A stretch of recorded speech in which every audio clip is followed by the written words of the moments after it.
Hi. Welcome. Jacket toggle? Oh no. Again with the jacket oh whoops, my hand slipped and I toggled the jacket again. Hello everyone. Welcome to the Shark Stream. God damn it. Hello King DDD. Hello Kale, hello Ion. Welcome to the Shark Stream. It's me, it's Gage. How are you? I hope you're doing well. My blinks have not been working recently. My blinks, the time sweepers, have not been working.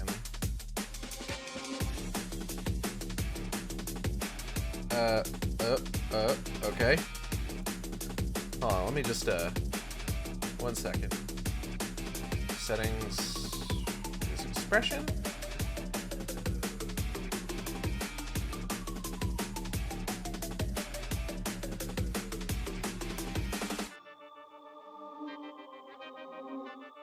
It seems to only really recognize the eye blinking if I'm looking down, which is strange. Anyway. Hello and welcome to the Shark Stream. It's me! It's Gage. Which specific New Game Plus play is this one? Well, hold on. Real sharks don't blink? Well, it's a good thing I'm not a real shark.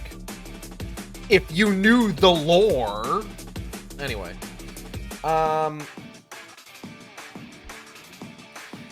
So this is our second New Game Plus run, and the plan for this one is that, so the last one, we purified the sword and got the, what is it, Agura no Hote-sama, I think? So this time, we are going to be getting the unpurified sword, and then heading for the end, is the plan.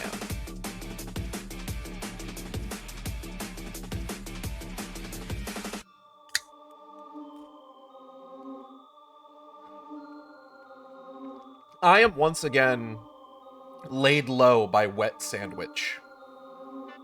I am sad to say. I have this, I got a Wingstop today.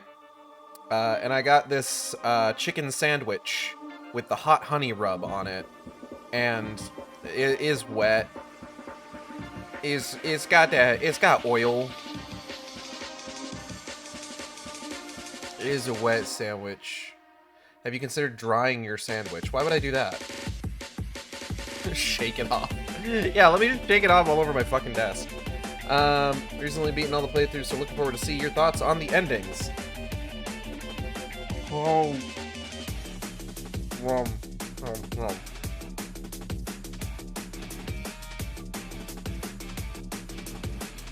I do have thought. First ending was fantastic. I love the setting. I love the setup for it. I love how it kind of plays with like the expectations of a survival horror game. Hello, Lila. Welcome. Second ending was interesting. The second ending was interesting in that it very much centered, like, it was interesting in that the Hinako that we played as in the Fog world was recast as like a demonic presence, as opposed to being like the hero that we should be rooting for, right? Stop treating me like an object, is the line stuck in my head. But the strangest thing about the second ending to me was that in spite of it being, and I mean, Kale, this actually does play into what you're saying and what you're bringing up. The strangest thing about the second ending that we got, to me, is that in spite of it playing into the whole kind of like centering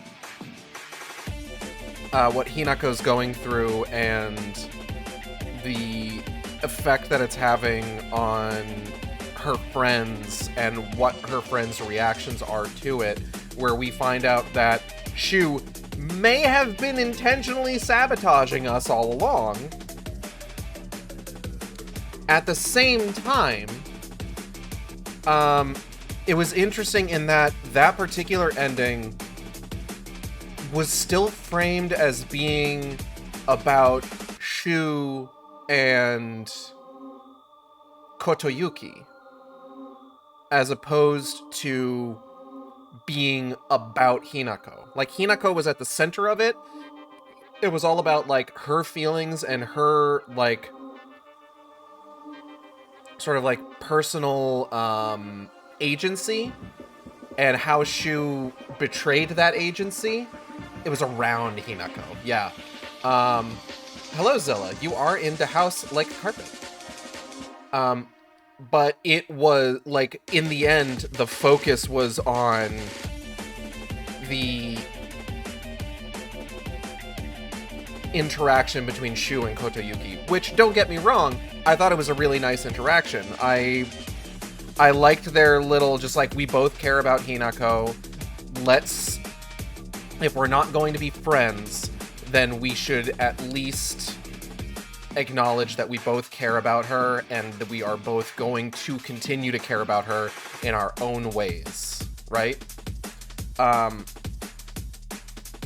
again, there was ultimately this sort of, not necessarily denial, but like sort of gentle nudging into the background of the question of Hinako's agency, right? Which I feel like was reflected in that final scene with her, like, severed face on the ground, screaming about how she doesn't want to turn into her mother, before being crushed. So, I just, like, so far this game has been fantastic in terms of its theming, in terms of its, imagery. Just everything so far has been absolutely fucking sublime. And I can't wait to see more of it.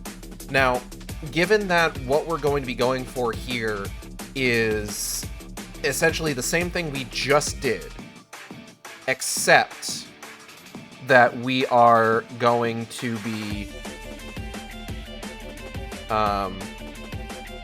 what's the word I'm looking for? Just getting the sword and running with it rather than purifying it.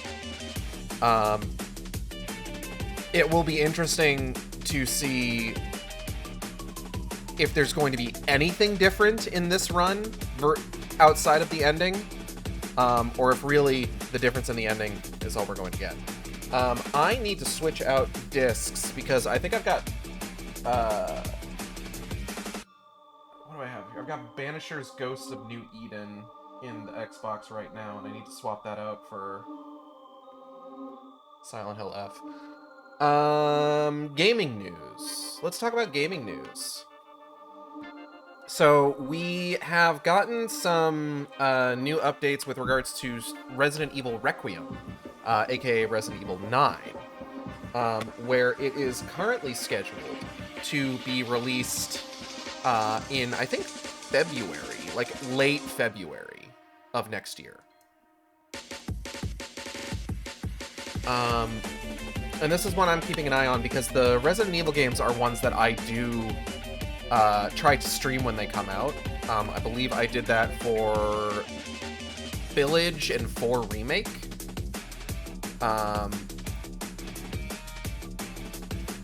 And I gotta tell you, so it's something I've been trying to do recently, just to kind of like,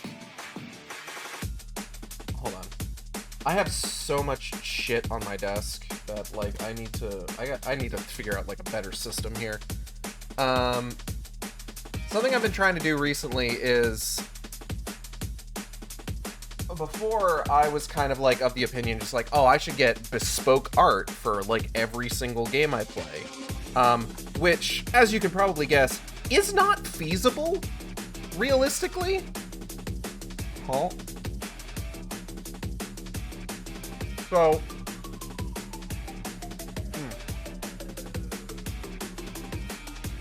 been trying to put more of a focus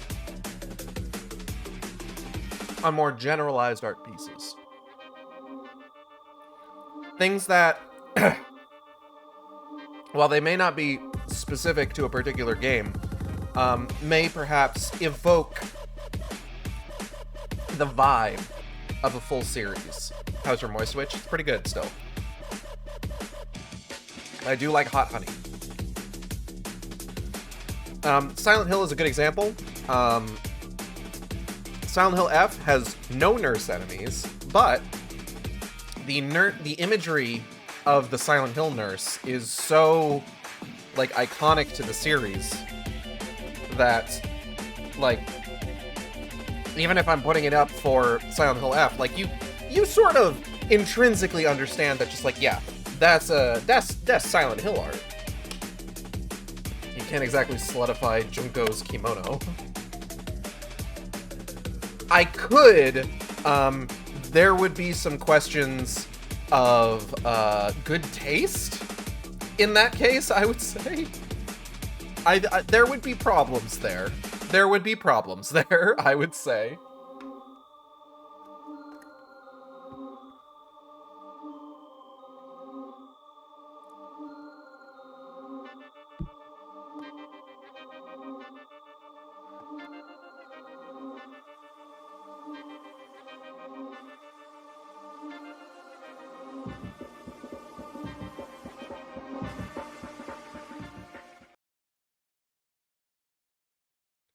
And I'm not necessarily talking about, like, the problems with regards to, like, Junko herself, but, like, we're also talking about, like, problems with it clashing with, like, the themes of the game, or issues with, like, Orientalism and stuff like that. So yeah, I probably would not do that. Is that something I should talk about? There was a very, let's say, interesting bit of I shouldn't say controversy. I think it's probably the best way to put it. There's an interesting bit of controversy that happened just within, like, the last couple days. True, I meant that as a you wouldn't gag, but I erase it. It's fine. I get it's I get what you were going for. You know, sometimes a joke can lead to a greater understanding of a thing. You know what I'm saying? There was a bit of controversy that happened within the last couple days regarding, if you can believe it, a YouTuber. A YouTuber at the center of controversy? Perish the thought. Perish thought. I don't know if I want to get into it, really. I don't like indulging in this sort of thing. You know? Hello, Lazalila. Welcome. I don't like indulging in this sort of thing on stream. Simply because it feels exploitative, you know? Like, it's the same reason I didn't talk about So Sorry during the Undertale stream yesterday, despite the fact that we ended up in the sort of secret area that boss fight is supposed to take place in.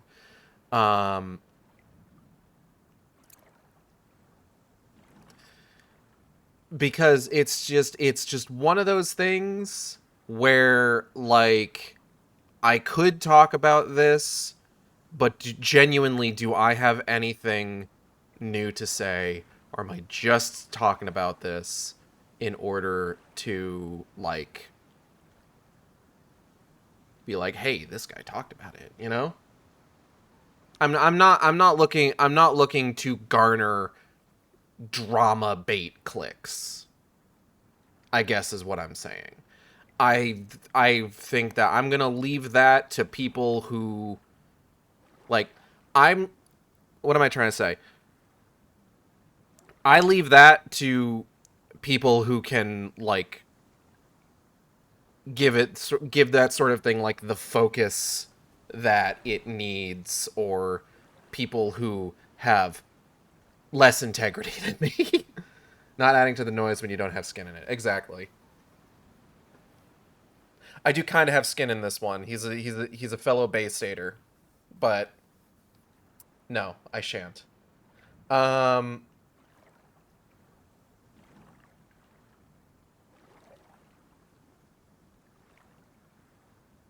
don't want to imply that anybody who talks about like particular like YouTuber controversy topics is like necessarily always somebody who has no integrity or anything like that. Sometimes people talk about it and they're like, they've done their research, they've done the legwork. You look at fucking the H Bomber guy plagiarism video. He did the legwork for that, and despite the fact that he does call it a drama video, it feels like anything but, you know? But regardless, without getting into too much detail, there was some YouTuber drama recently. Controversy. Let's say controversy. Drama sounds like I'm downplaying it. And I would like to take this opportunity to just say out loud, Shimizu Hinako is a high schooler. Please don't get weird about her. It's uncomfortable. Let's get in there. Especially with regards to the themes of the game.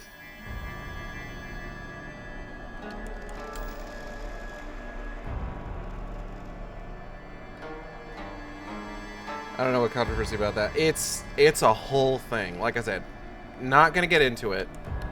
So let's see here. So we just did Fox's wedding. Next one is don't take red capsules, obtain unpurified sacred sword.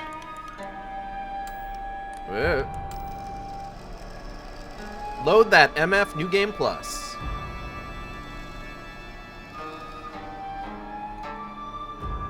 You know what's weird is that isn't even like the main controversy that happened with that particular YouTuber this week. It was entirely secondary to some other dumb shit he said.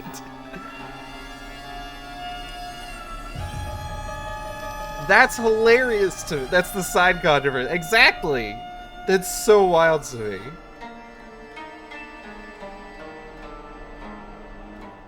I think that was the craziest part of that.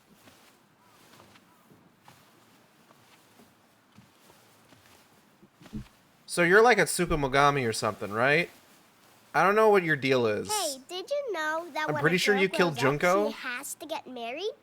It's her job. It's not a job. Don't you want to get married, Hinako? I don't know. Maybe not. It doesn't sound fun when Daddy talks about it. Kind of like homework, huh? If he tells me I have to, then I don't wanna.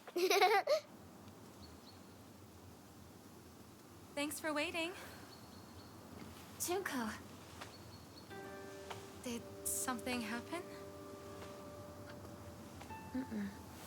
Just reminiscing a little. About, you know, when we were kids, you always looked out for me.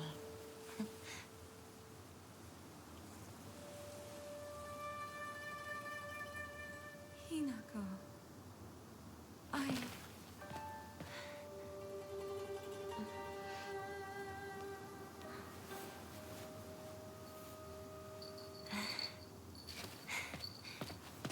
Here, this is for you.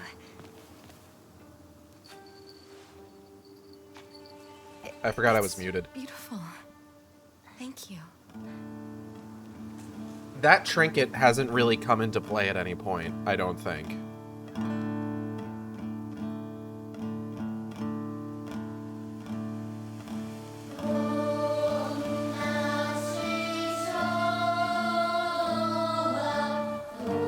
Shoutouts to my boy Torigate.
it's settled.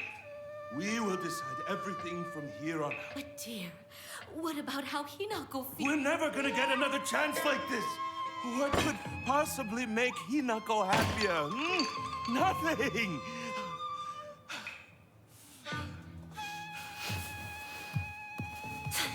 Where do you think you're going? That's the same We're dialogue not as the done second here, young playthrough, I'm lady. pretty sure. But still, who would have guessed that Hinako would... She's going to do as she's told for once Oh. and help me pay off this debt. I earned rewards You won't points. have to worry about money ever again. Darling, please, keep it down. Hinako will hear you.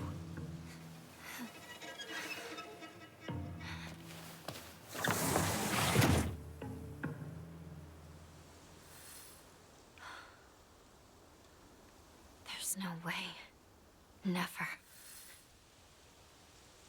I feel like I was going to say something.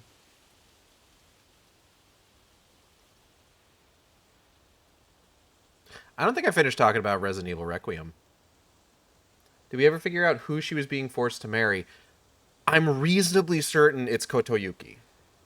Because the implication seems to be that Kotoyuki is the bastard son of a noble family, that his mother managed to poison all, or like kill off all of the like legitimate heirs, either through like poisoning or possibly curses. And as part of, and thus making him the only like legitimate or the only remaining heir to that bloodline. Couldn't remember if it was Kotoyuki or if Kotoyuki spoiled the planned marriage. Hard to say. Maybe we'll find out on this run.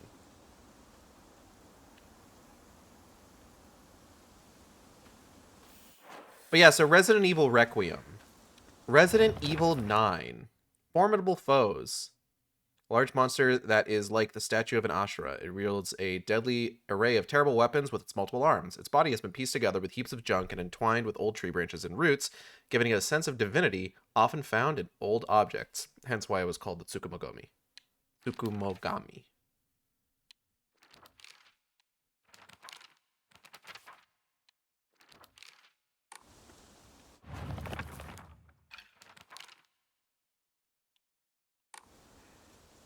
It was a really cool design. Fucking difficult as hell boss fight, though.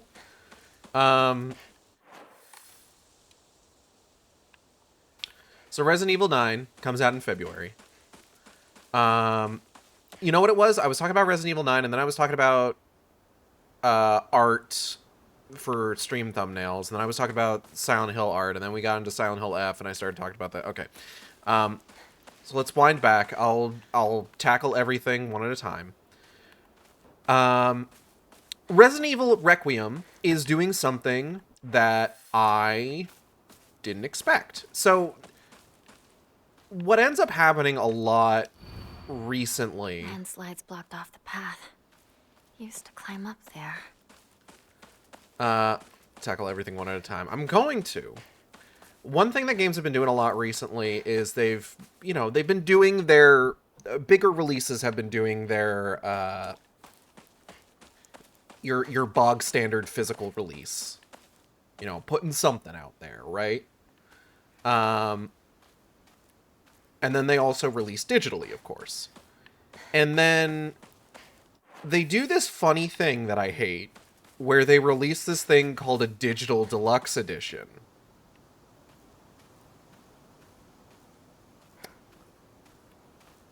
And the digital deluxe edition has a bunch of exclusive shit in it that is not present in the physical edition. And I hate it. I hate when they do this. Because it's always shit I want.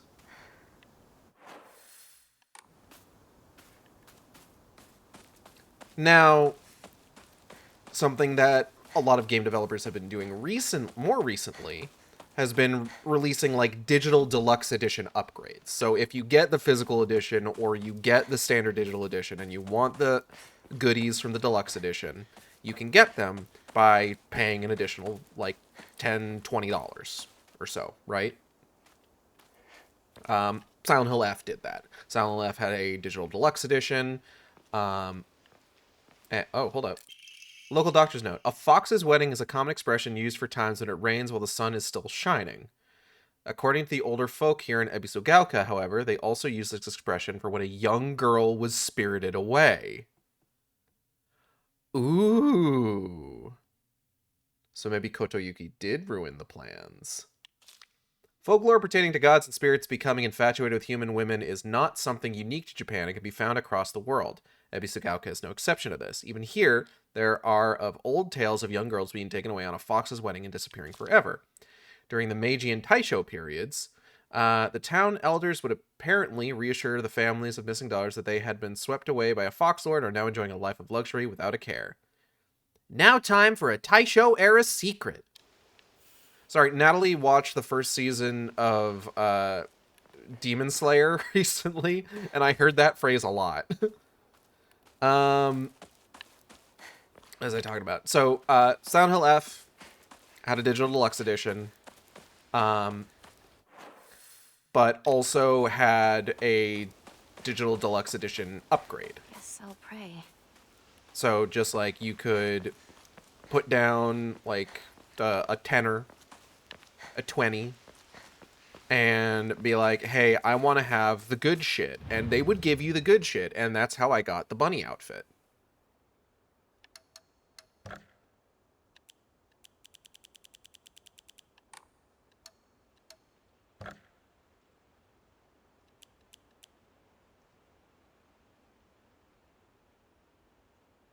I thought I was at the max for Omamori slots. Ooh. It's letting me do another one. Maybe you get more the more endings you unlock?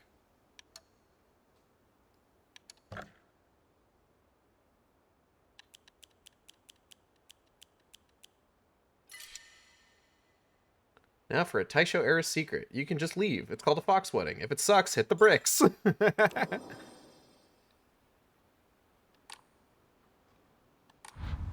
gods. What should I do?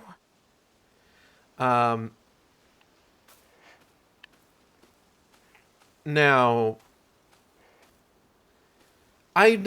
it's the whole, like, digital deluxe edition upgrade shit feels like a band-aid over the issue. Like, realistically speaking, I would just like everything to come with the physical edition I bought. Like, if it's not going to be on the disc, at least give me a fucking... At least give me a fucking... At least give me a code, you know? Put a code in the box.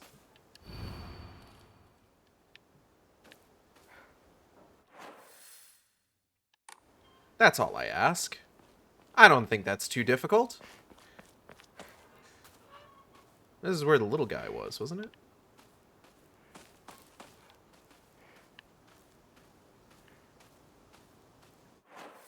Ah, the host. Oh no, the little guy's down there. I see him.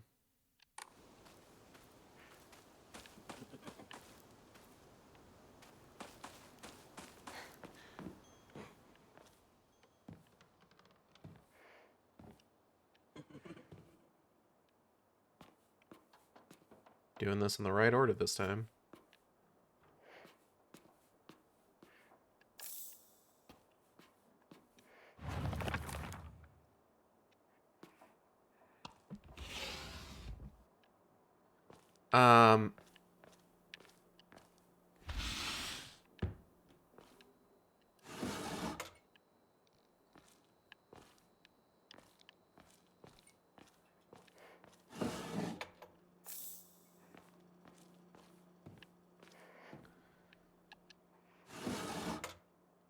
Now, unfortunately, one of the more prominent examples of a particular game doing this in a way that I fucking despise is the Silent Hill 2 remake, where as of today, October 30th, 2025, There is not yet a separate digital deluxe edition upgrade pack that you can buy for Silent Hill 2 remake on PS5.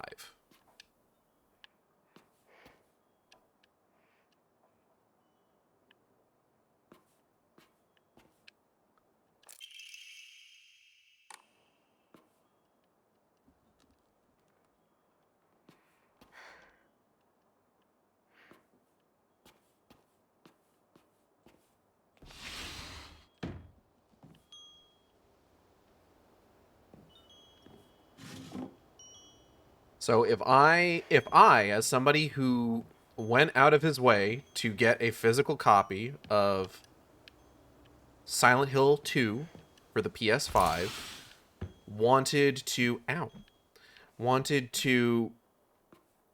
get the digital deluxe edition content, I would need to just buy the game again. A Boy's Diary. I'm going to be a treasure hunter. I'll make sure of it, and I'll become a millionaire, find treasure all around. Save data tattoo. I was play fighting with the girl who lives next door. Her mom got mad at me. She said, "What if she leave a scar on her face? Nobody will marry her." What's that about? Treasure hunting game key. See, I can give it a try. I don't think I found this one before. Alright, hold on. I'm gonna take a bite of my wet sandwich.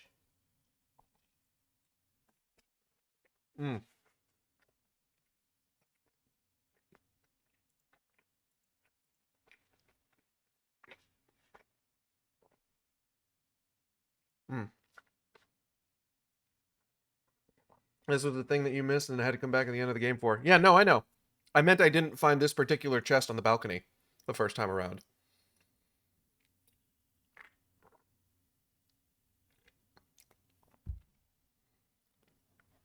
I remember fucking this up. Don't worry.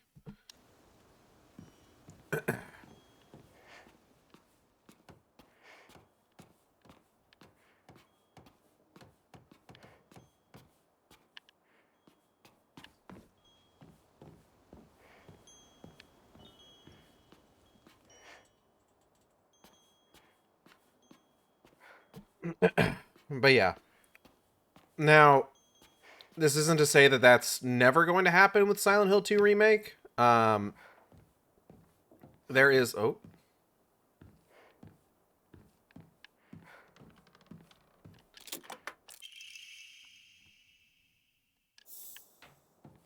There is still rumblings here and there regarding the possibility of there being a Xbox edition. Oh yeah, the doo-doo bomb. An Xbox edition with the and DLC of a remake of Born from a Wish.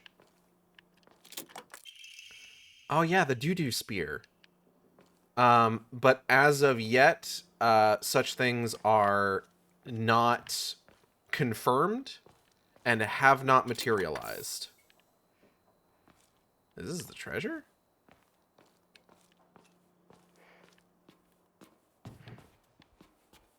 Okay, it looks like, I think I remember us discussing this, that the statues actually are maintained between playthroughs, which is good. I do like that. So I don't need to worry about, like, doing all that again. I can just focus on, like, making sure that I get through the game and pick up the sword when we get to that point.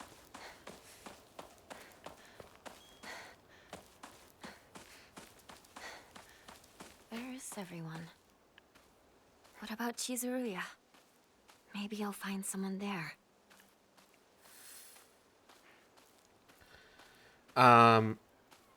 But I was very surprised to find out that for Resident Evil Requiem, they do intend to release a physical edition that comes with a code for the deluxe edition content. And the deluxe edition stuff looks really good.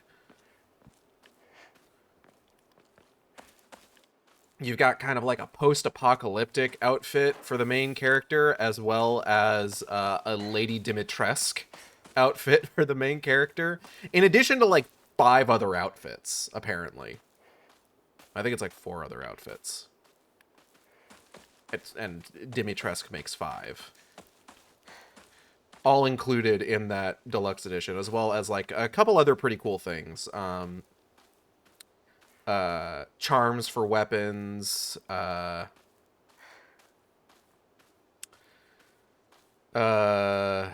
visual filters. The more outfits, the better the game, to be honest. True. This is why fashion is endgame in FF14.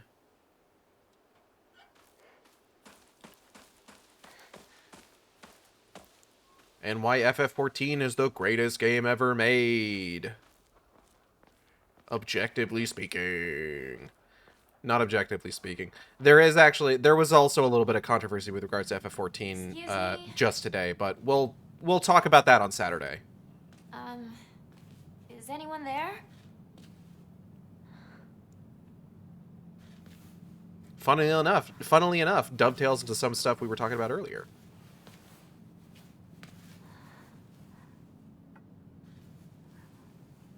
Wait, there was... Yeah. It has to do with there's a new boss fight that they showed a screenshot of. Like I said, we'll talk about it on Saturday. I'm not going to make any sort of like hard calls on it because it's one of those situations where it's just like, oh, I do not have the background to make a hard call on this. But I have seen other people talking about it. Did the goop go away? No, it's right there. Oh yeah, the goop is gone? What goop? No, there's a dead bird right there. Fuck that bird up. But yeah, Requiem is releasing a physical deluxe edition that comes with a code. Remember, there was a shortcut up ahead. For the deluxe edition content, which is nice, and also ya boy's favorite, a steelbook case. I just really like steelbook cases. I'm sorry, I admit it's weird. Big box from Amazon was at the door for me. Oh, I know what that is. Hold on, I gotta reply to this real quick.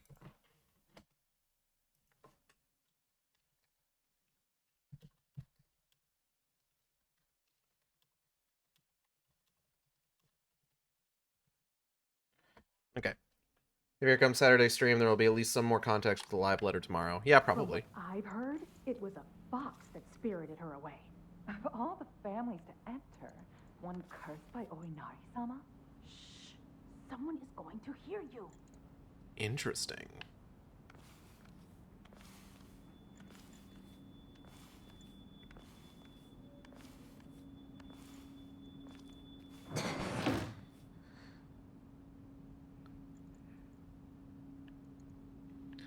So, with the revelation at the end of our second playthrough with Fox's wedding, is the implication that this is not actually the true Shimizu Hinako, and this is like a tulpa created by a daemon to be essentially a version of Shimizu Hinako that can be here for Shu?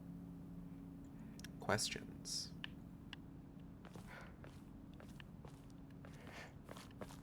Perhaps we will have answers.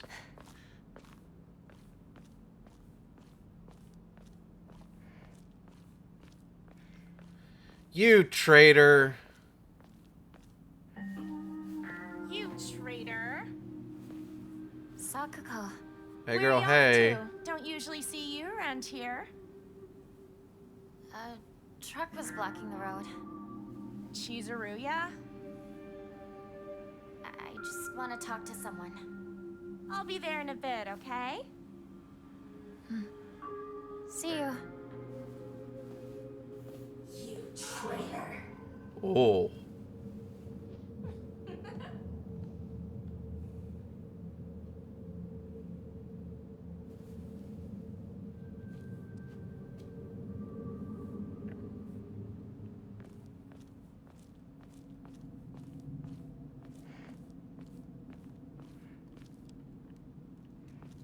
I still feel like on some level Sakako is the least deserving of like anything bad happening to her.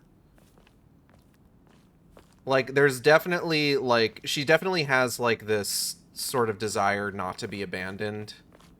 And this sort of resentment of Hinako for, like... Where'd the driver go? Perceived slights. But at the same time, it's just like... Girl's going through it. She may have autism that her parents are in denial about. Rinko's got no fucking excuse. We make jokes. Name, Suzutani Mayumi. Last seen, white blouse, long navy skirt, beige neckerchief, black polka dots. Yep. It's torn. I'm out of pain. How I feel. I'm cold and I am ashamed. Fucking Rinko. God damn it. For fuck's sake, Rinko. Rinko is a multi-cello block.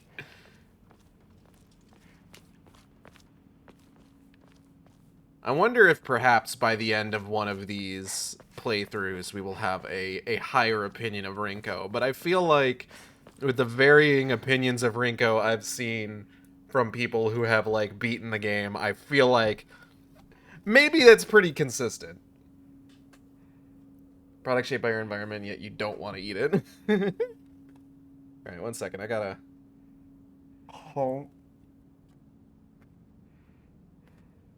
I have to finish the sandwich, man.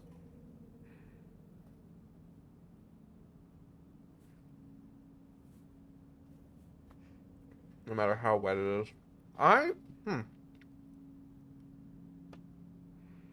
had another bag of chips that I was going to try on stream. On Scream?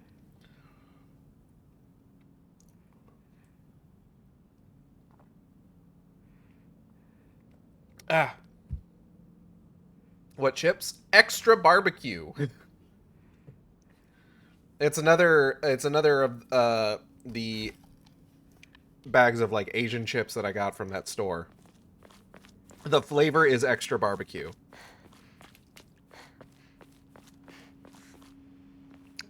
BBQQ? Yes. There is also apparently Max Barbecue. It's Shu.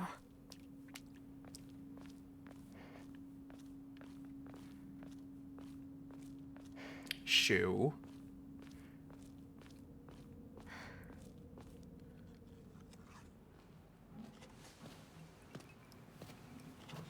Hey, partner. Shu. He seems almost ashamed to be holding that medicine box now that I'm kind of like putting things together. Your masterpiece? Hold on. I may need to scroll up a little bit. I know you sent it directly to me. No, not that masterpiece. Sorry, I just saw the Big Smoke one again.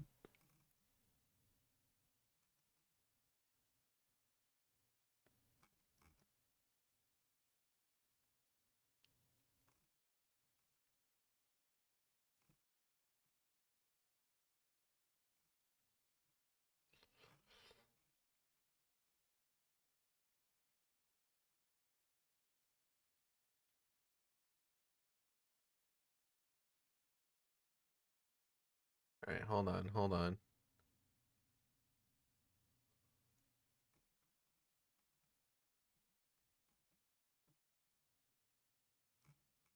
Where for art that... Here we go.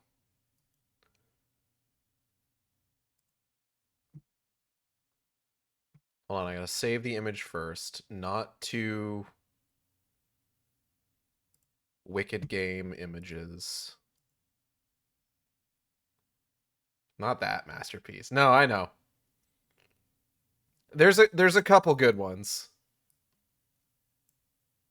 There it is. Oh, hold up. There we go.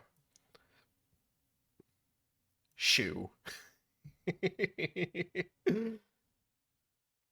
I do love that you can tell which shoe you copied and pasted onto his face. It's his right one right there.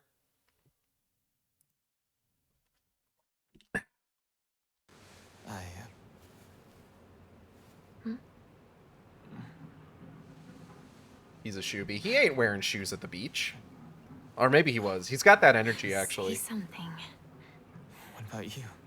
Nothing you want to say? Well, if you don't have anything, neither do I. Well, that's my Hinako.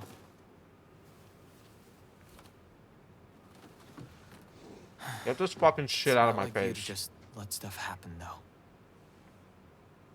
But whatever you end up choosing, you know I'll always be there for you. Liar. Shoo. Well, okay, he's not entirely Shoo. lying. Thanks for waiting. And Hinako, too. Fucking Rinko. Rinko, what were you guys talking about? Which ending do I have to get to make Rinko be Nothing fucking nice for for me. once? She said that she just wanted to talk to someone. It helped, too. Oh. Glad to be of service, ma'am. If I had known you'd be here, I would have brought that magazine you lent me. Who's ready to see Sakuko die You again? can hold on to it. I knew I wasn't getting it back when I lent it to you. What's that supposed to mean? What do you think you're laughing at? You've got something of hers too, don't you? Right? For the 5th time? Wait, did I guess borrow technically, something? yeah, huh? Well, okay, hold on. Hey, Dies at the beginning. Kill her in her boss fight. Condemn her to dark. Does finding her corpse in our house count? Because, like, technically she was already dead within the context of the narrative at that point. But, like, she wasn't dead in that moment in the same manner that she died at the beginning of the game. So does that count as one? I don't think it does. Hinako, do I get to hold on to the 500 yen I owe you too? No, you What have to give happened that back to paying me. her back with interest? I never said that. You can't prove I did. Okay, that does it. If I lend you something, you're signing a contract to give it back. Don't be such a meanie. Guys, we should go.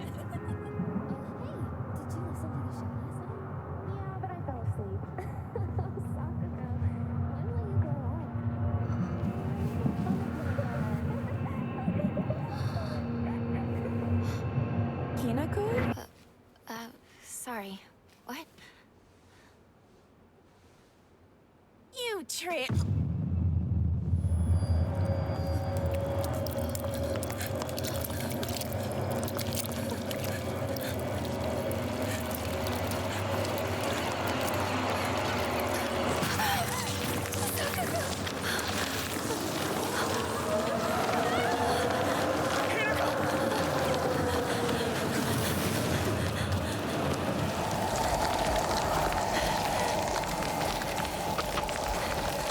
Girl, run!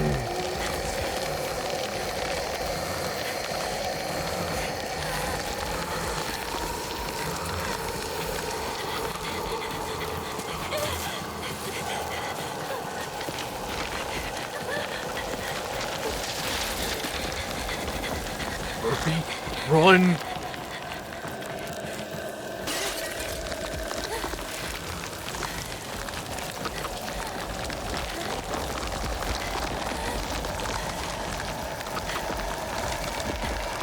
Woo!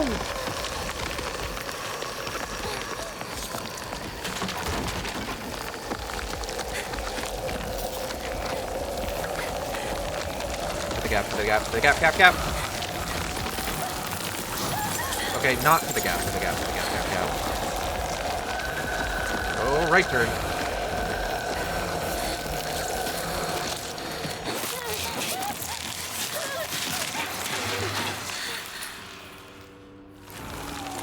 Oh, nope. Oh, shit.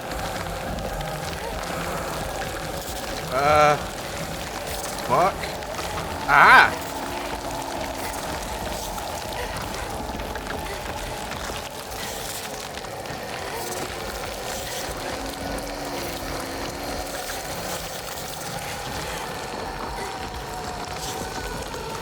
Alright, this is scripted. Hina, don't give up.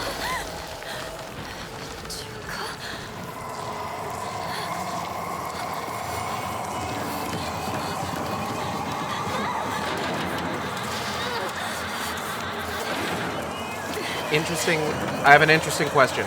Give me a second.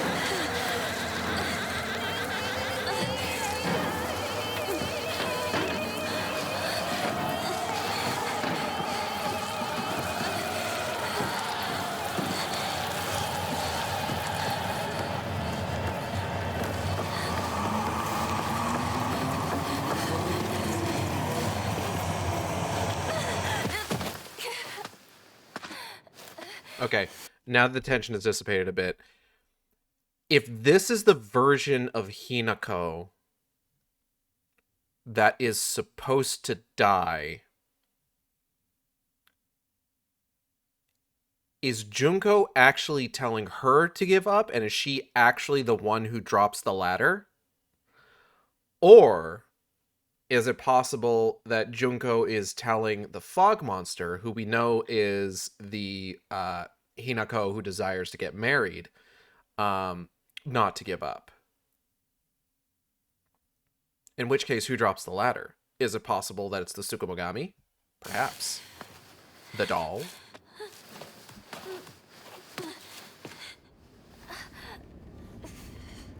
That hurt. Sure did. But you know what we're gonna do? Oh, hold on. Didn't I get a 5th slot? Oh, whatever. It's fine. I think I got this from Shu.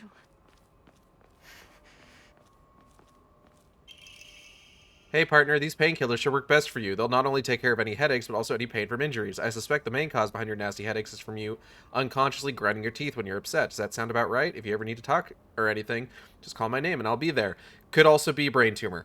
It's just like my partner said. Fuck these things.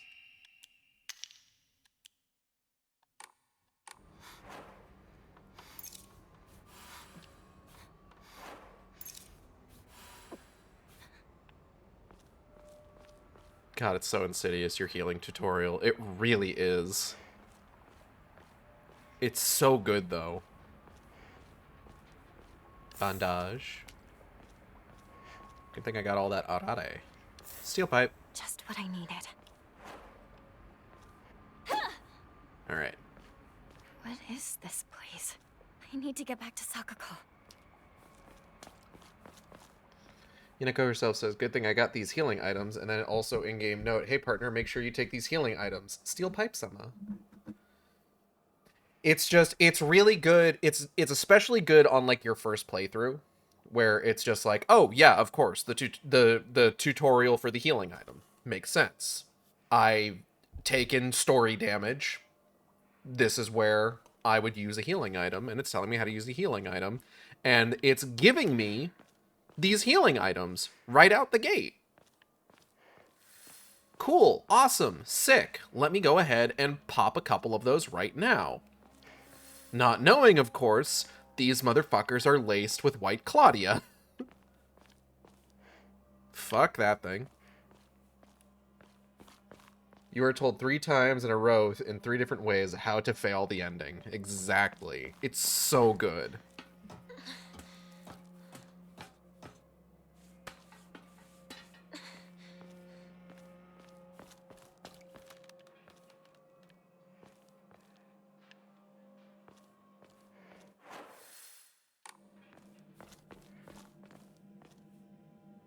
I genuinely love it.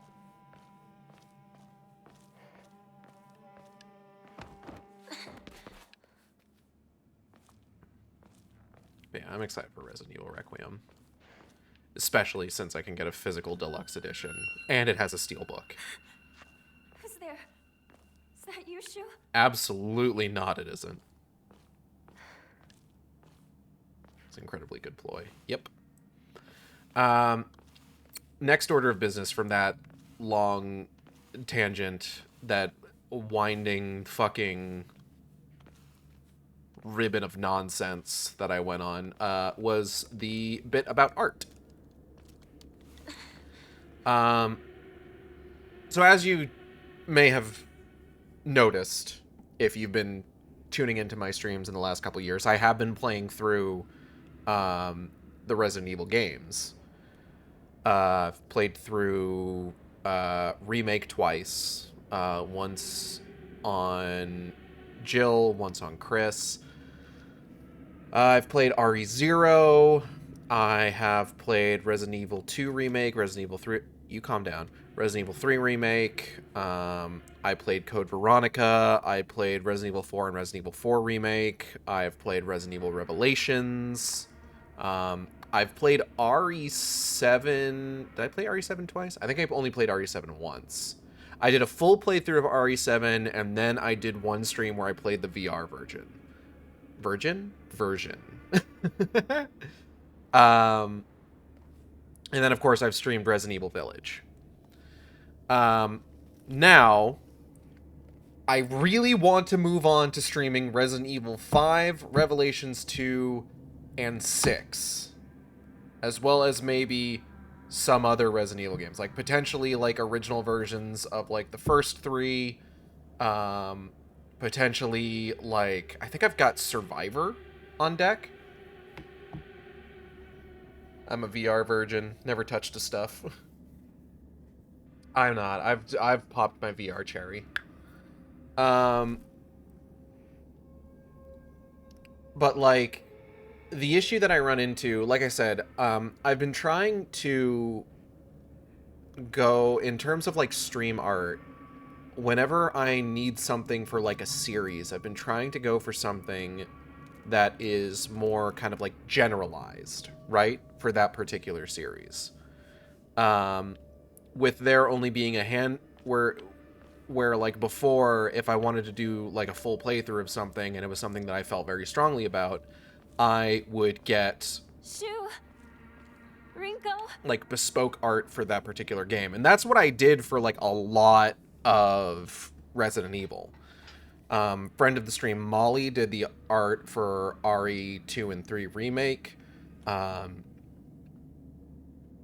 I got art from Monkey's Gomu for Resident Evil 4 and Resident Evil 4 Remake, while then getting art from Isaac Knucklebone for when I did the playthrough of Separate Ways. And then I got art from Chubsy for Resident Evil Revelations. And for Resident Evil in particular, this is something that's actually really easy to do because, like, each game has, like, a very good spread of characters with very good outfits.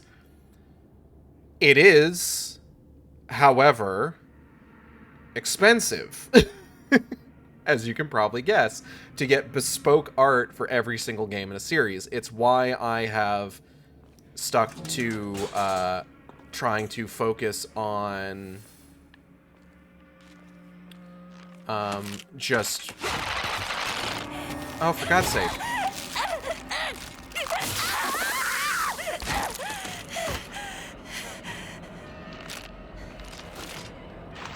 Okay, there we go.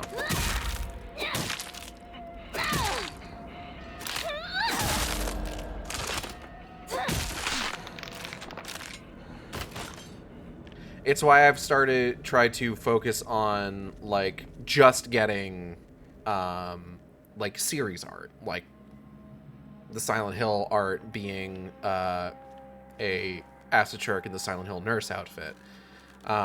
With, in a lot of cases, only really getting something, like, fresh, for things that, like, I feel I'm going to want to... Like, if I have, like, a good idea for something, or I'm, like, making an event out of something, then maybe I'll get something new for it, right? Like, I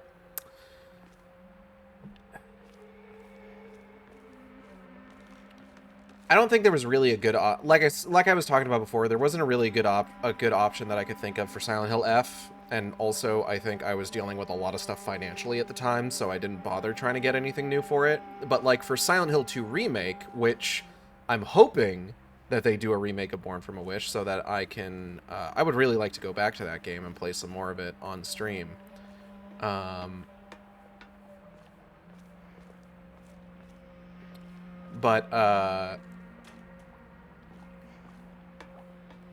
especially if it's new content. But for Silent Hill 2 Remake, I did get the Acid Shark dressed as Maria art. From, oh, what was that artist's name? Oh, why can't I remember now? Hold on. I'm gonna look it up real quick.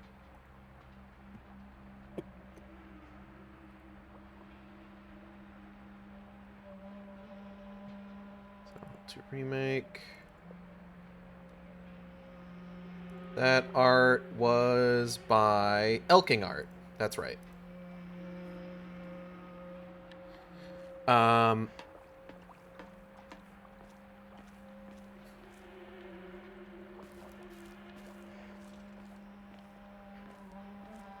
Or like when the Separate Ways remake ended up seeming like it was going to be kind of a big deal, and like a very beefy addition to the gameplay.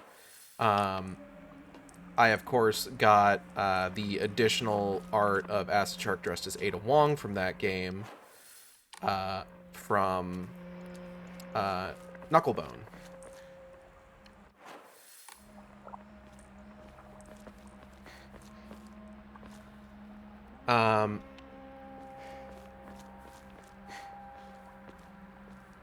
But, like, when I played that game, like, normally for the first time, I just reused the monk's art.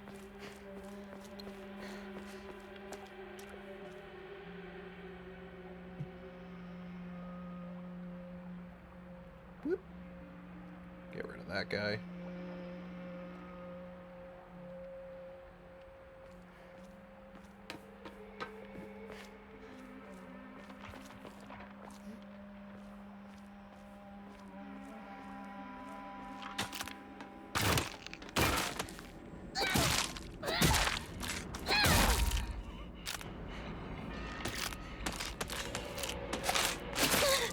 Ow.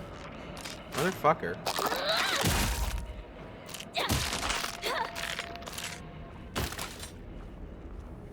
But again, more recently, I've been favoring art that can be reused, like, multiple times. Like, right now, I've got the art that I use for Silent Hill games. I have art that I can use for, like, particularly intense horror games. I've got the new art from J Echo that I'm using for a bunch of stuff that, like, I don't otherwise have, like, bespoke art for. I've got art from Knucklebone that I use for Metroid games. I used the art of Acid Shark in the Strife outfit for, like, my replay of all the Darksiders games leading up to Darksiders Genesis, and I'm probably going to use that same art for when Darksiders 4 comes out. Fuck. No.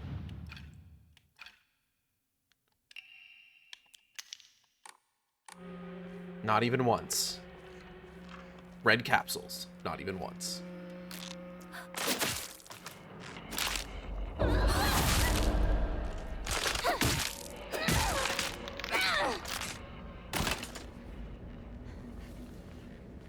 And the unfortunate thing for Resident Evil is that I really don't know if there is, like, a particular, like, outfit or character. By the way, are you good with the Omamori setup, or do you want to change your build for this playthrough? Let's take a look at my Omamori. Decreases weapon durability from performing light attacks. Decreases sanity consumption while using focus. Will not be interrupted when using a restorative item. Take less damage when facing multiple enemies. Scales with the number of enemies. I'm feeling pretty good with this right now. Once we get a bit more properly into the game, I might move some things around.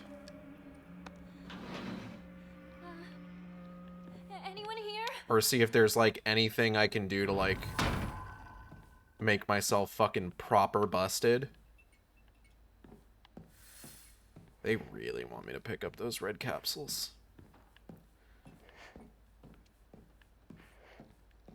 Like, to give you an idea of, like, what my initial plans, like, were, for Resident Evil 5, my initial plan was that I was going to get Acid Shark in Excella's outfit. But then it's just like, okay, and then I would need to get something for Resident Evil Revelations 2, and then I need to get something for Resident Evil 6. And it's just like, I don't know, you know?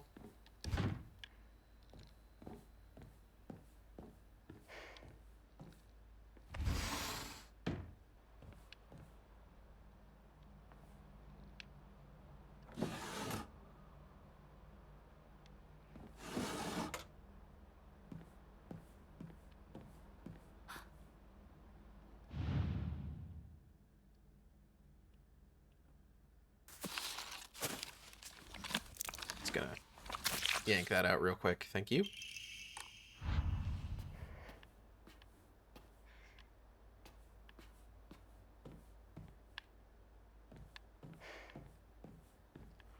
You should wonder whose face that was.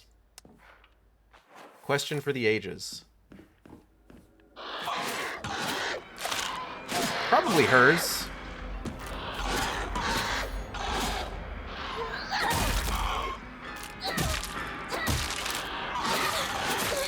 Yeah, see, because she doesn't have a face.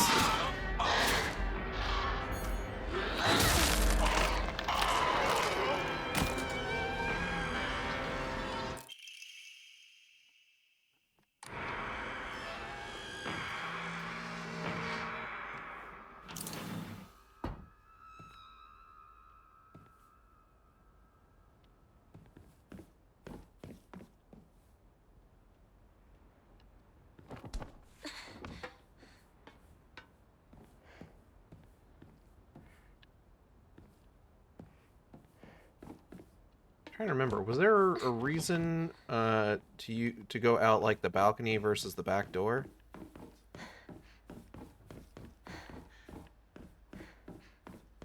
The back door have anything?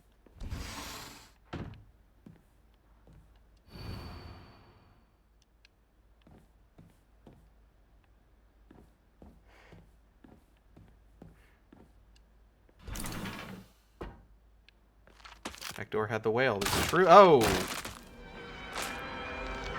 Hi.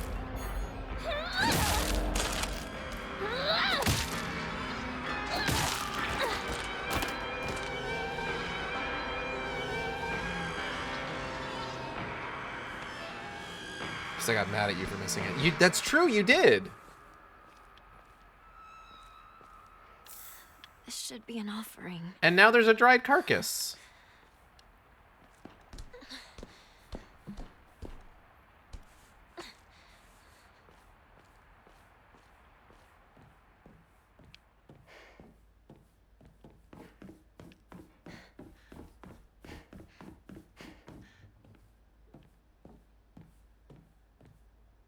Yeah, I don't know. Maybe I should get some art that, like, I can get, like, just a bunch of different outfit swaps on.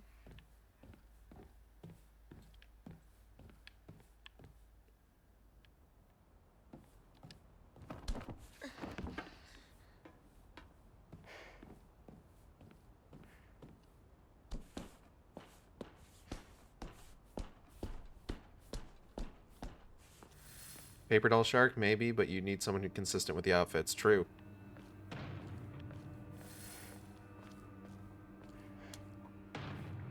Or, like, always open for, hey, new game.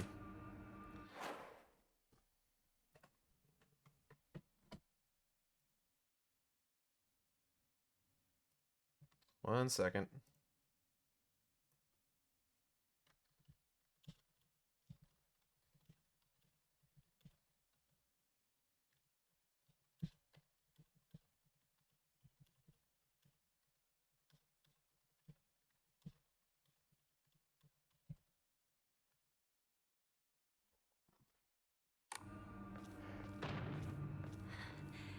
This isn't good.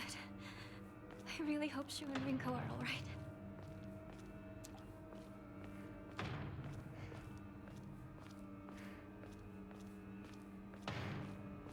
I feel like I would need to find somebody who's like willing to indulge that.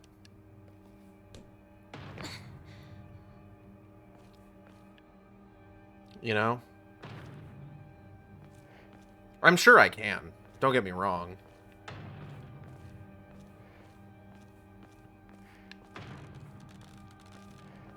Costume shark?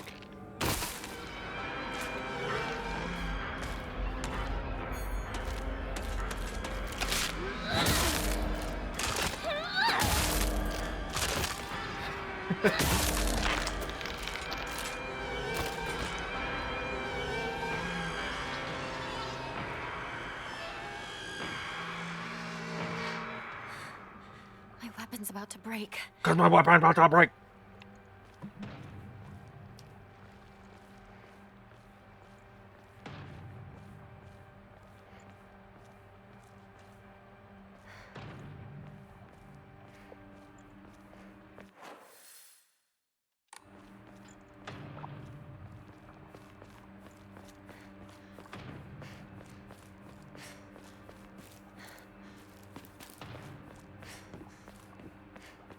Everything you say to me, I need a little room to breathe. How's the slimes going?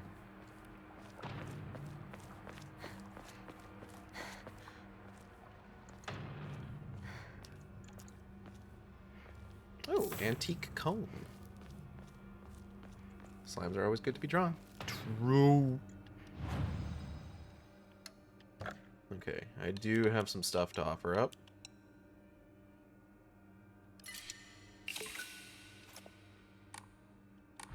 Oh, wait.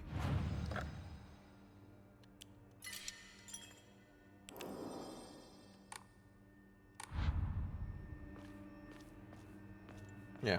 I don't know. I've had some... I have some, people in mind for, like, art for some of that stuff. I just need to see how... Because the issue, obviously, is that there's a lot of artists out there. They take very, like, limited, time-sensitive, commission slots. It opened. And, like, you know, I'd have to be like, hey... I would have to, like, pitch that, you know?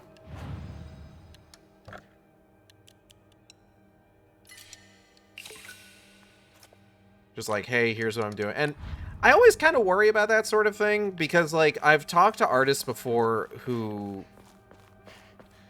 like, as soon as things start getting complicated with regards to, like, what you're asking for, they do start getting kind of, like, cold feet about it. Which I get, honestly.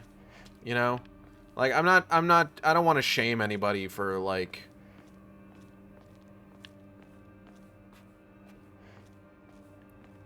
being picky about the work they take. Like, it's a good habit to have, honestly. Like, you don't...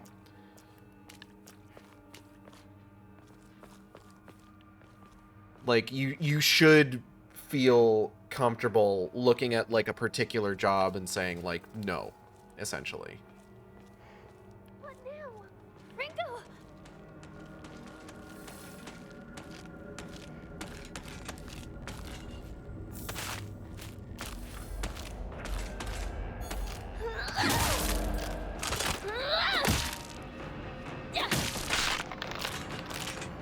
Outfit swaps aren't bad, but I can see a lot of people not wanting to commit to something long-term like that. Yeah.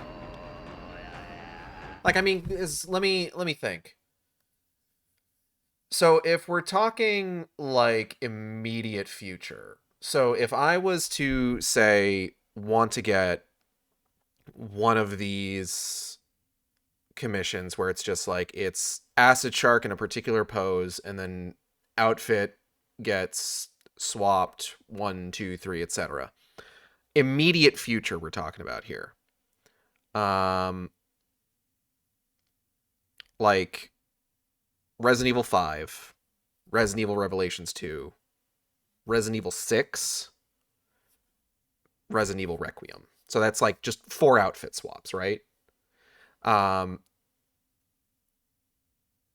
then like consider like if I decide to do PS1 Resident Evil 1, PS1 Resident Evil 2, PS1 Resident Evil 3, just kind of like that sort of thing. And then like you consider the fact that like they're planning to remake Zero, they're planning to remake Code Veronica fucking finally.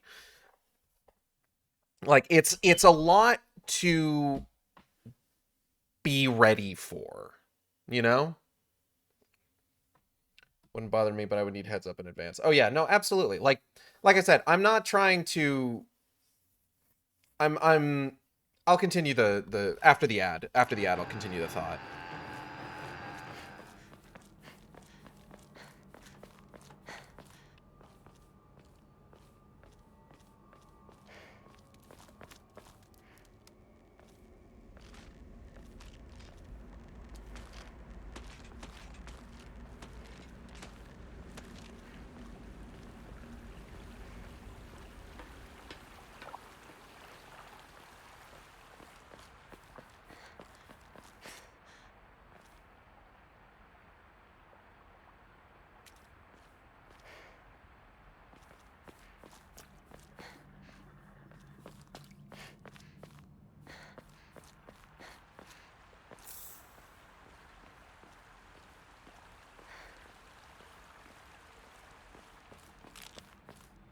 Oh, God.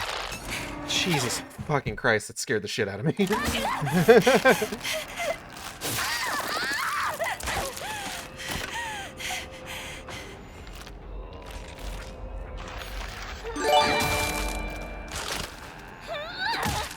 Kale, thank you for the gift sub.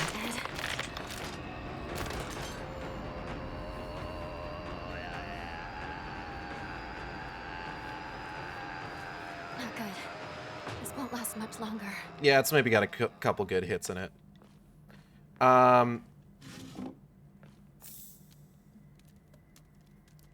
yeah, I'm not looking to like blindside anybody, you know? Like that's the big thing. Like if I were to do something like that, I would be very upfront with what the intention was. But like the other, I guess the other concern is that, because I've worked with people before who were totally fine with me, like, being like, hey, can we revisit this commission and can we, like, you know, update it? Because there's been like a couple commissions that I've gotten of Acid Shark that I've had hair added to, right? Like, oh, which ones were they? The ones I can think of off the top of my head are the Kaine Acid Shark and the Metroid not Metroid Fusion. I think it's the art I got from Metroid Dread specifically. Like my more recent Metroid art that I got from Knucklebone. But like, you know, this is the other wrinkle, right?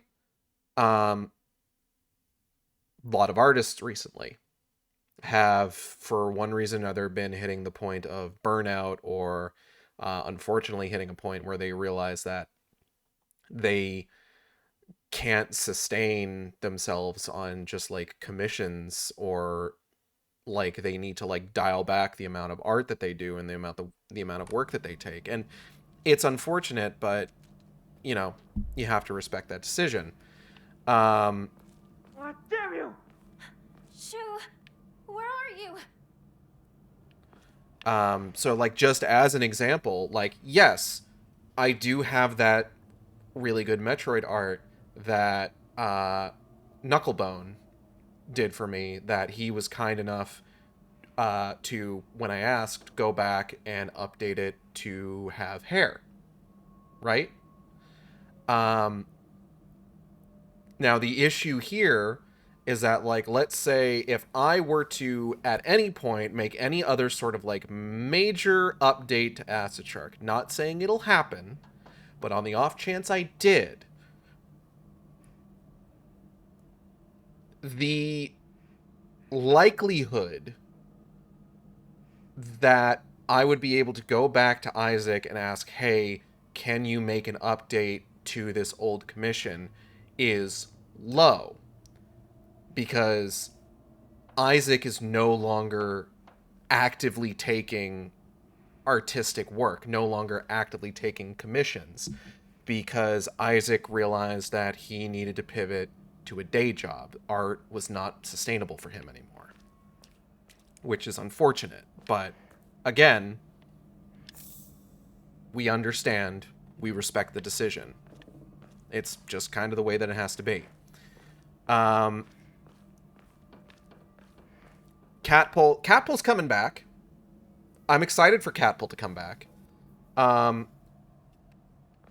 But Audrey and B needed to take an extended break from actively taking commissions or doing any streaming because Audrey was in the middle of, you know, switching jobs, getting out of the animation industry, taking like an office job, right? And they're planning to come back to like doing commissions and stuff like that, but like it's a situation where, like, you know, while Audrey was working through all that, you know, they were nice enough to like take some like solo comms for me, but it's a thing where like coordination between the two of them in terms of like doing like larger, more involved commission work was difficult for a period of time.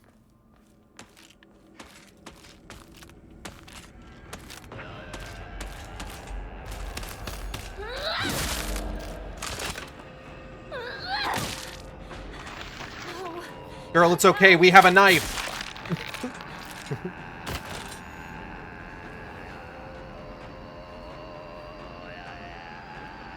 Again, if I go for this animation degree and later open animation comms, I'm sure I'll need to supplement it. Yeah, no, absolutely.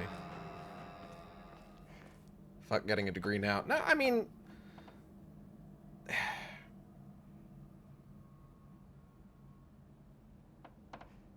Actually getting a community college, so I won't be going into debt, which is good.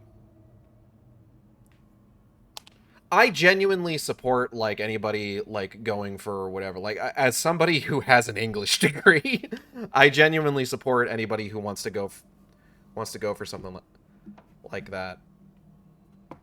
Going for like any kind of like new degree, new schooling or anything like that, just to either for something that you want to do or something that you feel you need to do, like I support it either way, honestly.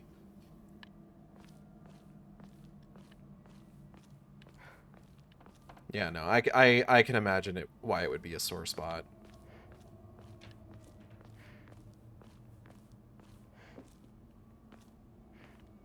I also would be interested in seeing your work, actually.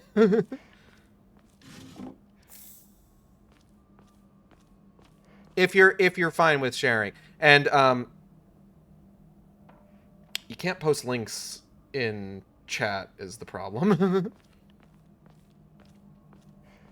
If you're comfortable sharing, if not, it's okay. It's empty.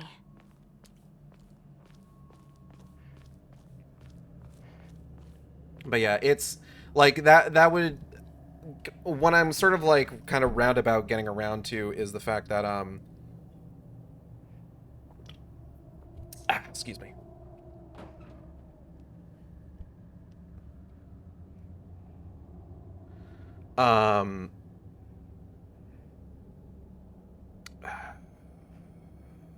Words, different words that are strong and bad.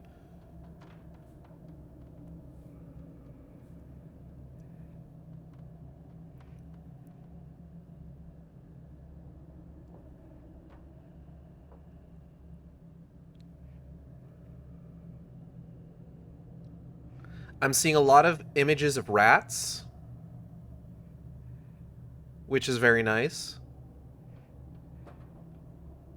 I'm down with that. There's some good ratties.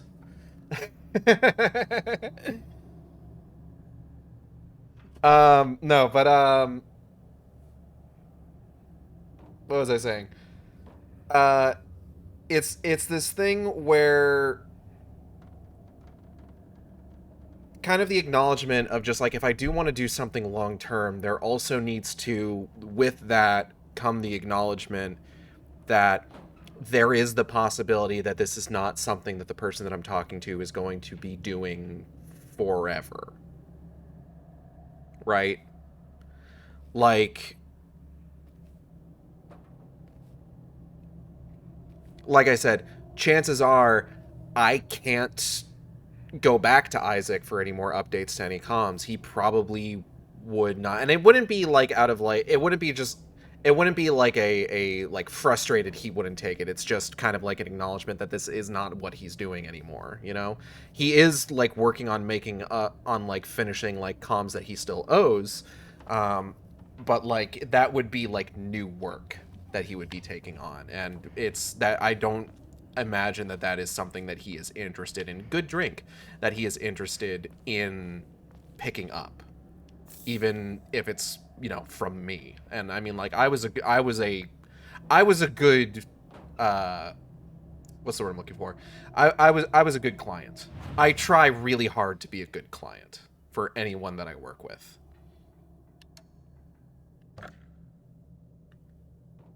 I already hear too many stories of nightmare clients, and I like to give the people I work with a reprieve from that kind of shit. I tried doing commissions. Good drink, but it couldn't sustain the online presence. You need to garner it as a reliable income, even supplementary. Yeah. Nah, I get that. Sometimes folks struggle, you know? Not through any sort of like I'm one to talk. I'm garbage at marketing myself. I feel like if I was better at marketing myself, I feel like I could at the very least reliably break double-digit viewer counts, you know?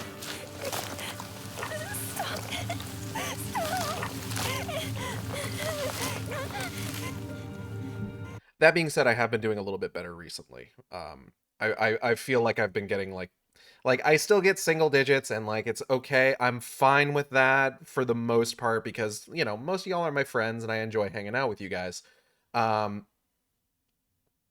I have been noticing like things have been like I've been having like a slight uptick. You're kind of asthma here, so I'm really bad at it. I'm not good. I've been using more hashtags and stuff. I've been getting like a lot of like likes and reblogs from like people who I don't think actually follow me, but you know, I've been getting attention. I've been getting more followers on occasion. It's nice.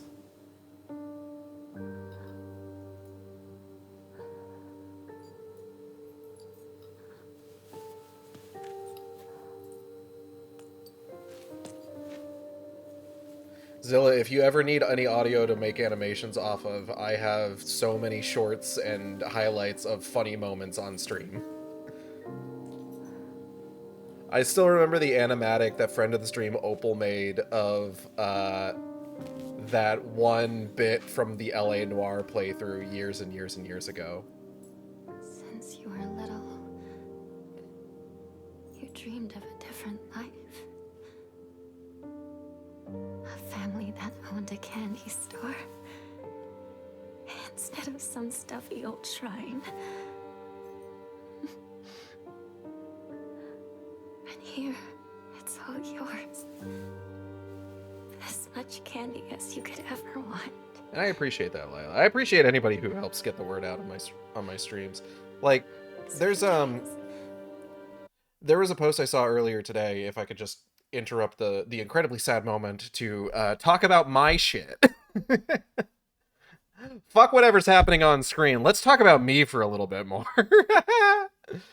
There was a post I saw earlier today that was basically kind of talking about how, like, just very basic stuff with regards to with regards to kind of like, you know, getting yourself out there and sort of like maintaining with regards to, like, you know, a streaming career, as it were, right? um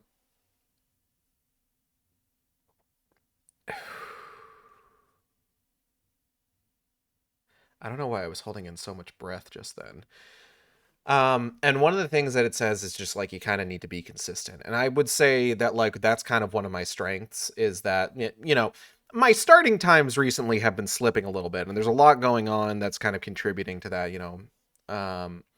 Most recently, my job giving us mandatory overtime, which I'm being compensated for, thankfully. I will say that if anybody's worried about me when I say mandatory overtime, I'm getting time and a half for that. So it'll there's dividends. There's dividends to that. This ain't shit. This is a fucking union job. I'm good. um God, our customers suck. No, I'm kidding. Not all of them. Not all of them. I like to help people. What was I saying? But yeah, so start times have been slipping, but, you know, obviously I do my best. Like, I view one of my strengths as being consistent. You know, I'm here every week. I stream on average 4 times a week. I've started putting out, like, schedules. I announce what I'm playing. On a given day, there's so many ways for you to generally have a really good idea of what the hell is going to be happening on that particular day. The store's closed for the day. Sakako. Even if you're gone, I'll keep my promise. No matter what.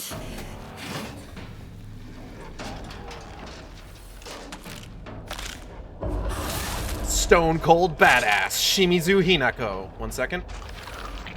Here we go. Yeah, you want a fucking mess? Let's go.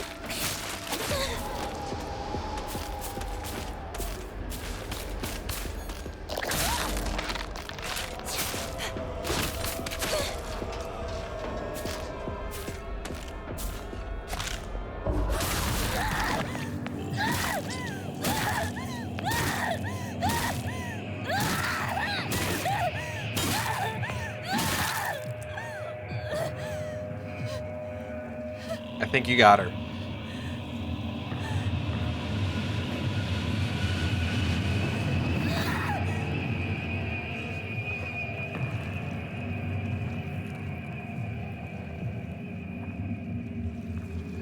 Okay, it's nap time.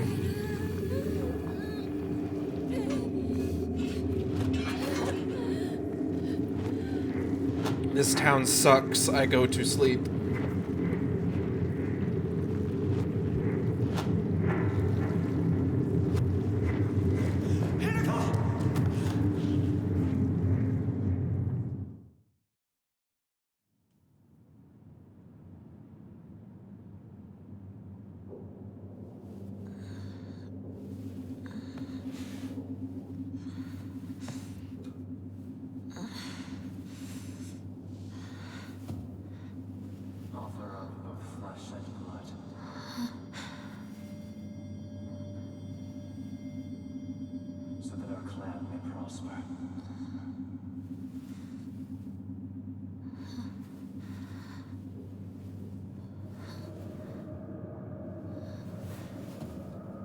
Oh god, this puzzle again. That's right.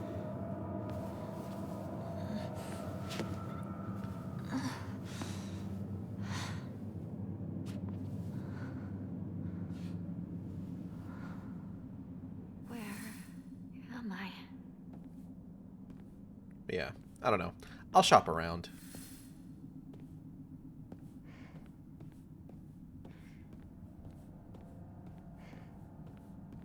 What's this?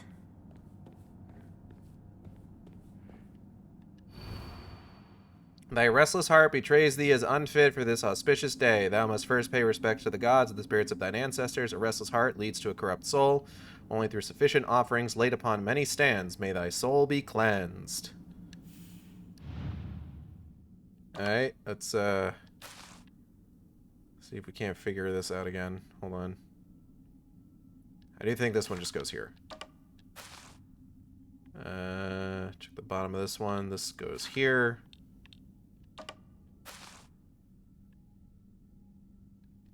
Leaf. Little Boyd. And this one goes up here. Some kind of a fish.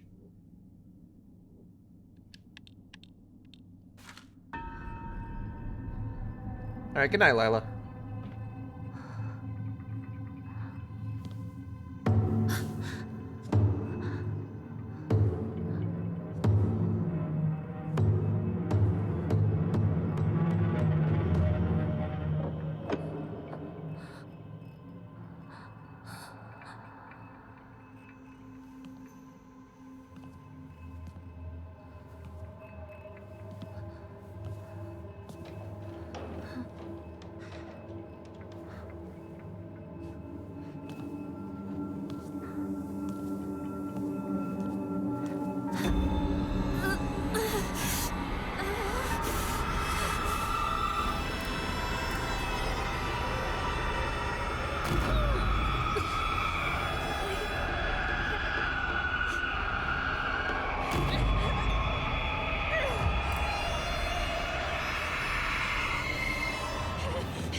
That's enough. Give me a moment. I will open it for you. Open it!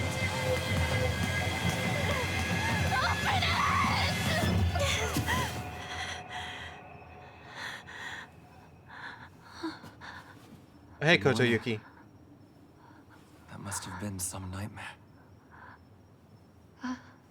Nightmare? Are you injured? You must not be so reckless. You should take better care of yourself. I still don't know if you're like a good guy or not. I'm gonna be honest. I think I need to get at least another ending.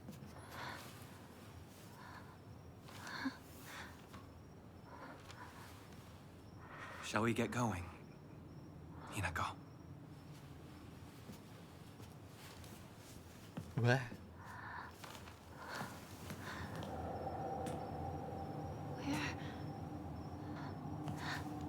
What's wrong? This way. Censoring what? Zilla, I'm curious what you mean. What's that? It was Kotoyuki. Like, come on, this is our third playthrough, Hinako. You gotta keep up.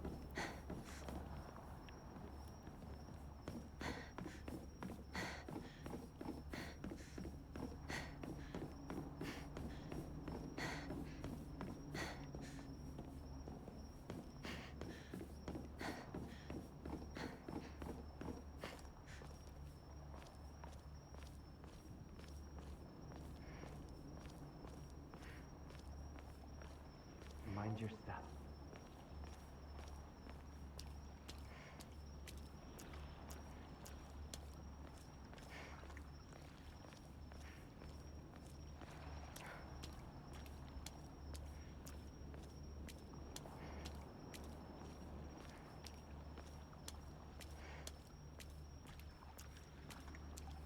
I think part of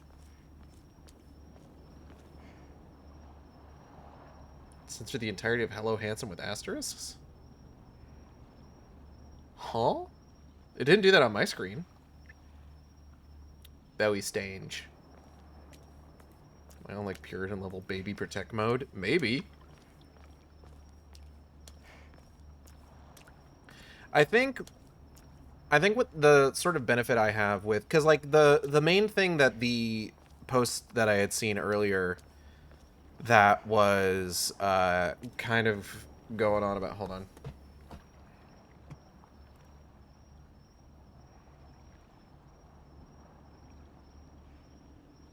The main thing that I saw with that post that was going around earlier was basically kind of talking about, like, people that, like, they would start streaming and that... God damn it. They would start streaming. Leave me alone. They would start streaming and then just wouldn't stick with it, you know? Take all the time you need. And I don't know enough. I don't have, like, enough of a sample size to, like, really know for sure, like, what sort of, like, commonalities there are there with, like, the sort of folks that, like, do that sort of thing. But I know that for me specifically, I have a specific cocktail of mental issues that makes it easy, beneficial even, for me to be doing this. For one, a bitch loves being the center of attention. Like, you come to my stream, you're looking at me. You're paying attention to me. Hi, my name's Gage, aka Acid Shark. For the next couple of hours, I'm living rent-free in your fucking brain. I guess I better follow him. Yeah, I guess you better.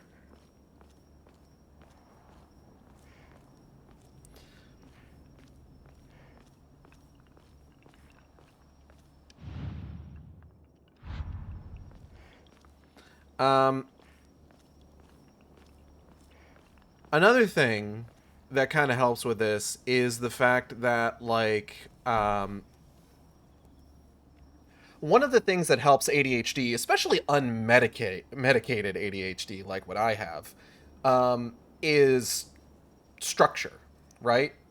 Like, my dad was able to go unmedicated into adulthood,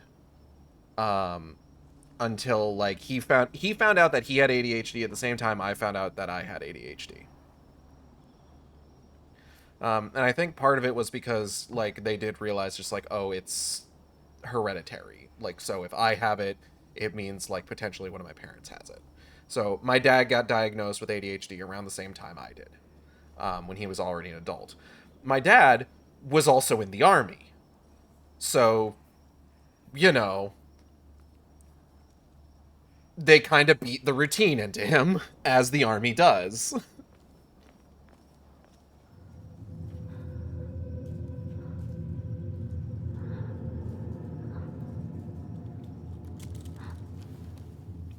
Hinako. Follow me.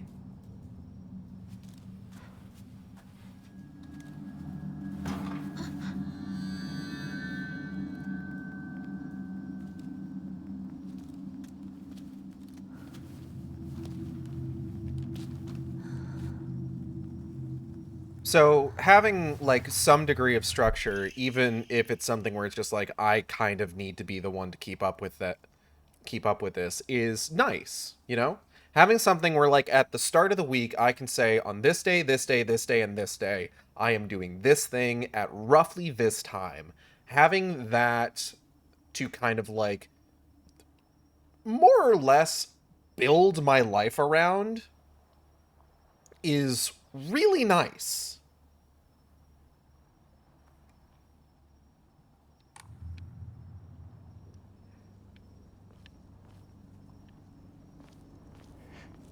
It's extremely helpful.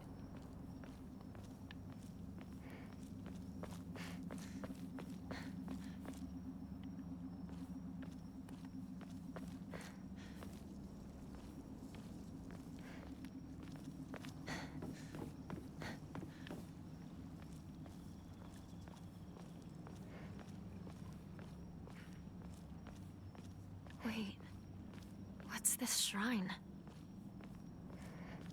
Generally, I just feel you with the cocktail of mental health nonsense.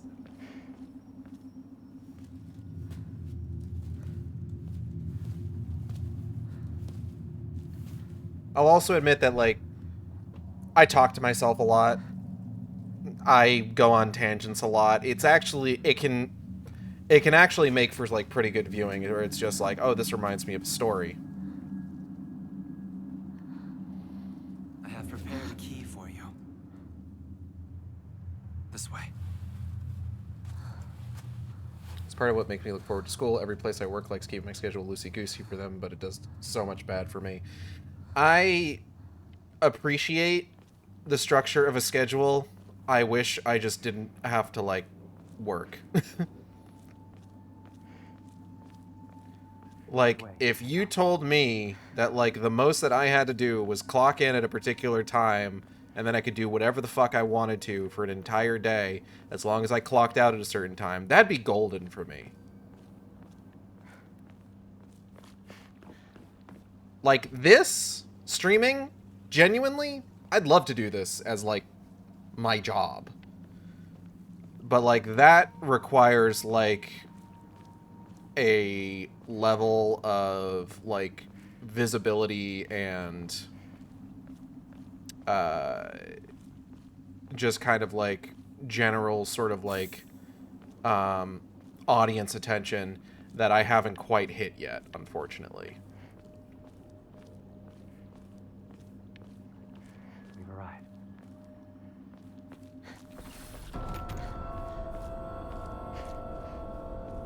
Man, come on. Your doors be making spooky noises. You can. Do I have anything I can enshrine? Not really.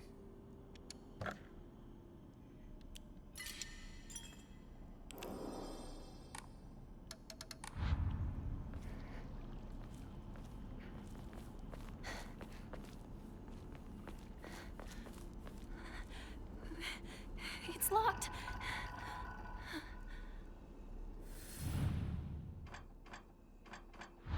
Wait a minute.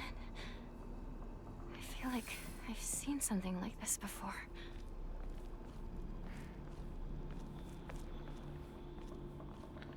I love my sub-program. I love learning with others and having discussion to build a greater understanding. I'm hoping I meet a lot of cool people in the animation program and then learn lots with everyone. Yeah.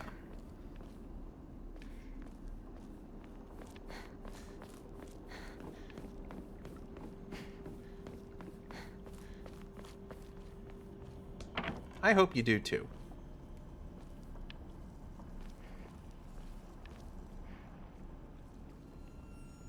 Hey, girl, hey. What's this doing here?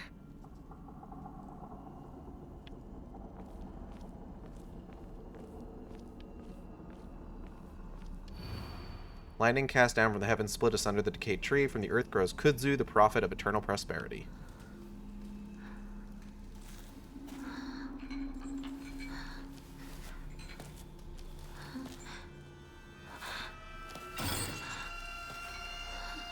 Oh, the misery.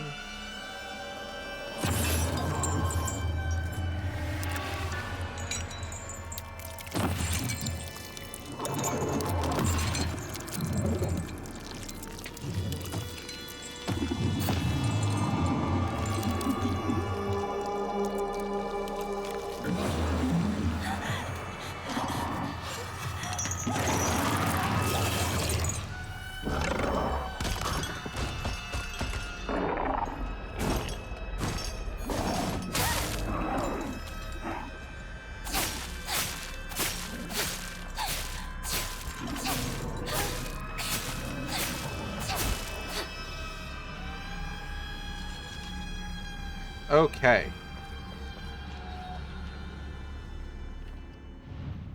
Lightning. This seems right. Better look for more.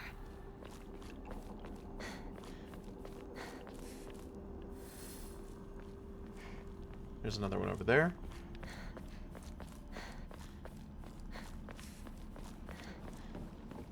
Captain Crusty Face.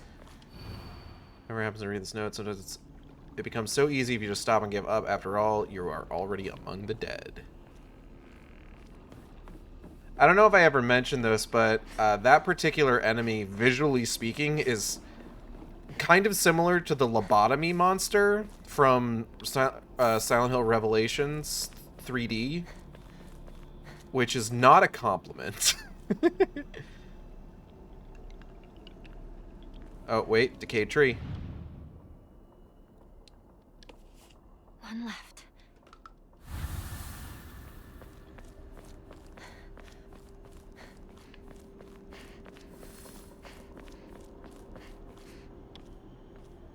Seems like it's locked from the other side. Piss and shit.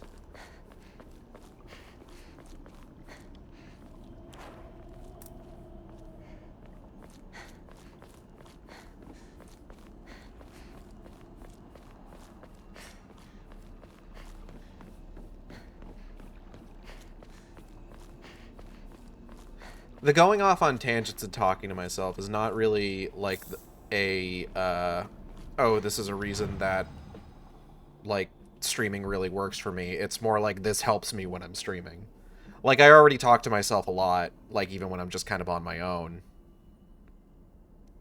This just means that I have like an audience of people watching me talk to myself.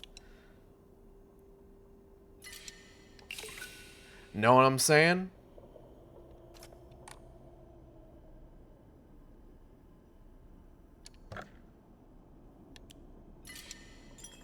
And then, like, the tangent's kind of, like, those sort of, spin out of, hey, fellow ADHD havers, you ever do that thing where, like, someone's talking to you about something they're going through, and the first thing that you think of is just like, oh, here's how this relates to me, but you're not doing it out of a desire to like make it all about you. It's just like you want to let them know, hey, I understand what you're going through because here's an instance where I went through something similar. That's kind of where that comes from.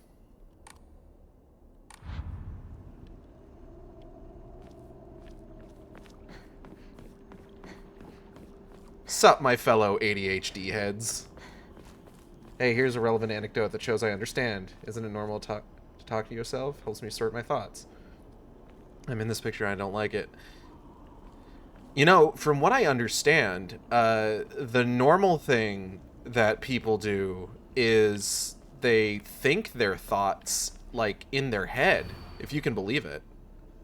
Mom, Dad, I don't think I'll make it home. I wish I could see you one last time. Mayumi. Is it Mayumi, the girl that is in the missing poster, like at the beginning of the game before it changes to you later on? Interesting.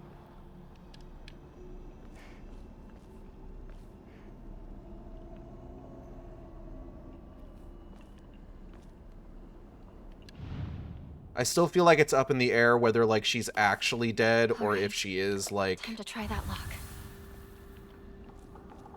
This is genuinely like a marriage metaphor, you know? You mean non-ADHDers do that?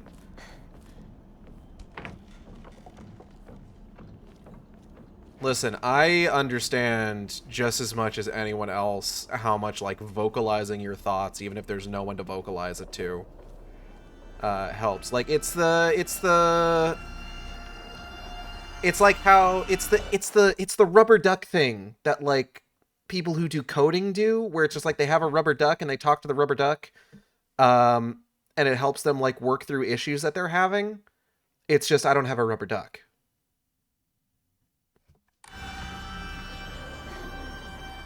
I could get a rubber duck. There's nothing stopping me. I got Natalie, so there's a company that makes, like, collectible vinyl rubber ducks, and they made one for Tomb Raider, like the original Tomb Raider, but they made it like all blocky and polygonal, like the original graphics. And I got that for Natalie. That's on her computer desk now. You could also get a makeshift plushie. I actually have one. Not of like my OC or anything. I didn't get a makeshift plushie for Acid Shark yet.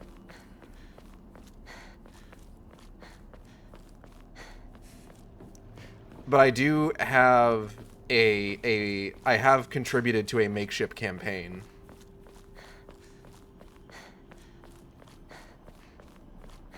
Rubber duck method works really well because it puts the thoughts in a straight line. I need to try that with, like, writing one of these days. One thing something I've always thought about doing is, because I've been trying to think of, like, point redeems that I could do in addition to the ones I've already got. One that I've always thought about doing is, like, get writing writer, where, like, if people redeem a certain amount of points, like, I stop and I have to, like, write for a certain amount of time or a certain number of words just to, like, help me, like, get through whatever it is that I'm working on.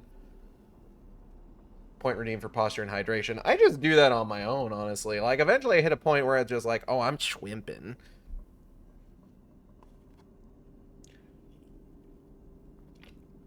And then you know I got that fucking energy drink on me. I've got, coming to us straight from Toho, I've got Monster Juice Bad Apple.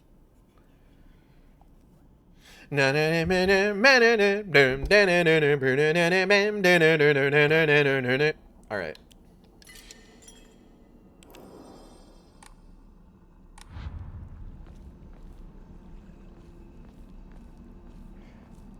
I have exactly 2 makeshift plushies, and they're both pseudo-regalia. I got one, there's an artist that I follow, who got a plushie made of one of their OCs. He's like this buff-ass merman with, like, these, like, bulging pecs, and the plushie has bulging pecs. I'm just like, yeah, okay, I need that. Energy drinks dehydrate. The shark is drying out. I'm fine.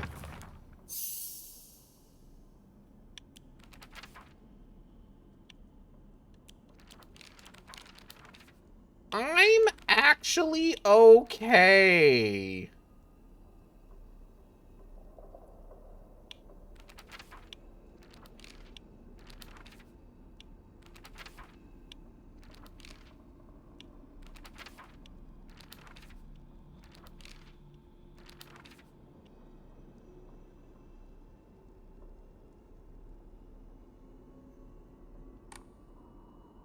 Fuck, hold on. Pause sign, bow and arrow. J.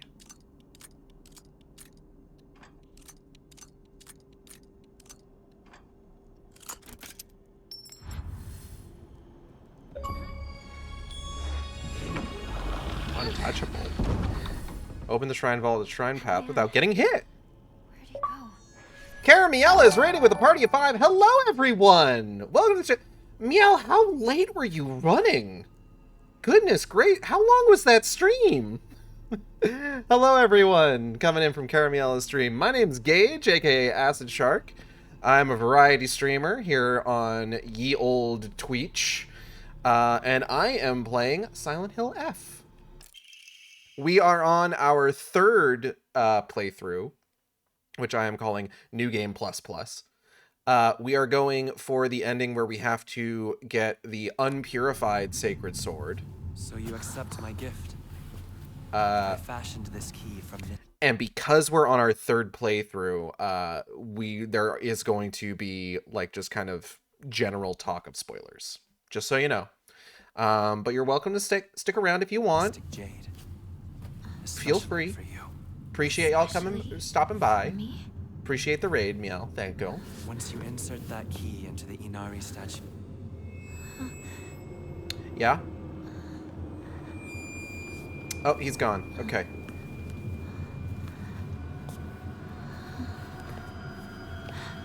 Don't trust the fox mask.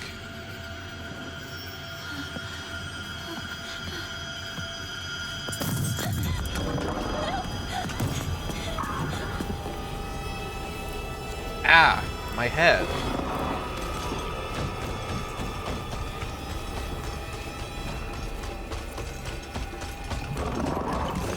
Ow. Yeah, you should probably get some sleep if it's 2 a.m.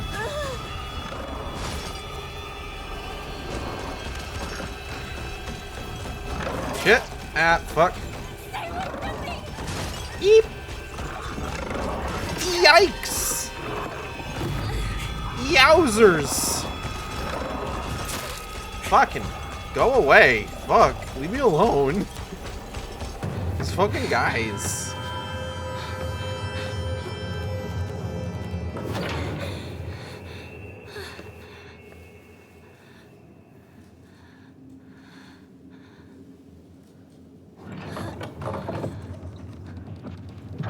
The door from earlier was for welcoming visitors. However, this door denies all but the select few who may tread sacred ground. Am I allowed inside? Why, of course. Today you are most welcome. You know, because We must it's our continue wedding on day. ahead. Shall we rest first? I'm okay. I think. Tell me if you need a break. Now then, onward. You've been playing for a couple hours. You may want to take a break.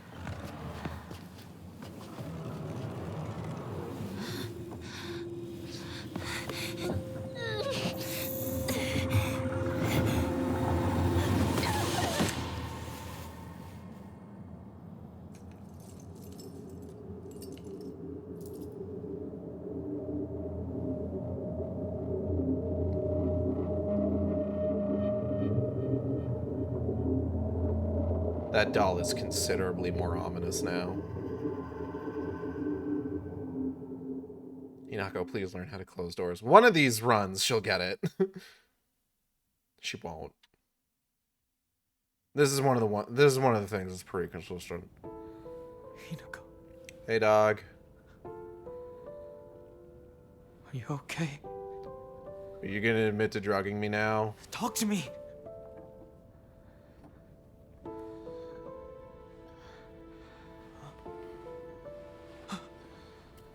Oh, thank goodness.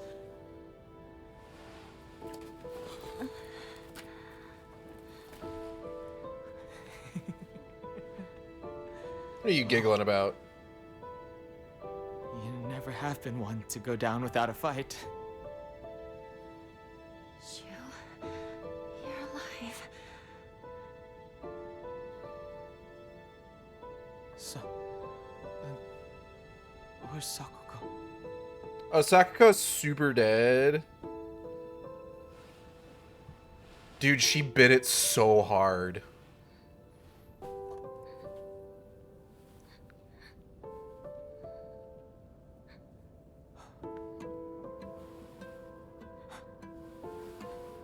Sakuko got so fucking owned. Not a soul left in town. Some kind of terrible dream? Monsters around every corner. It's one nightmare after another. Fucked up if true. Still though, I got lucky. Even if no one else is left in this world, it's good to know you're still around. Wait, Sure, what man. about Rinko?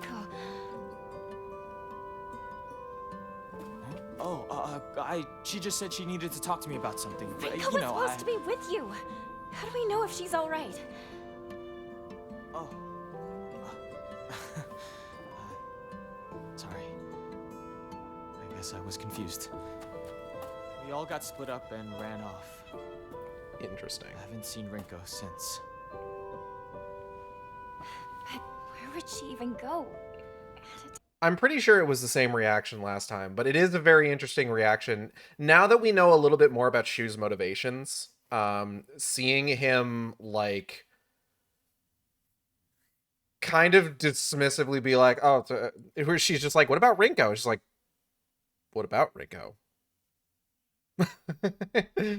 Seeing him like that and be just like, yeah, yeah, I mean, you know, we got split up. She probably ran off. I mean, I'm sure she's fine, you know? It's okay.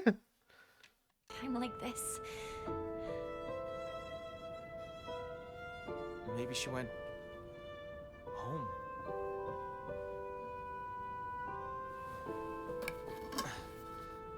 Let's go find her, partner.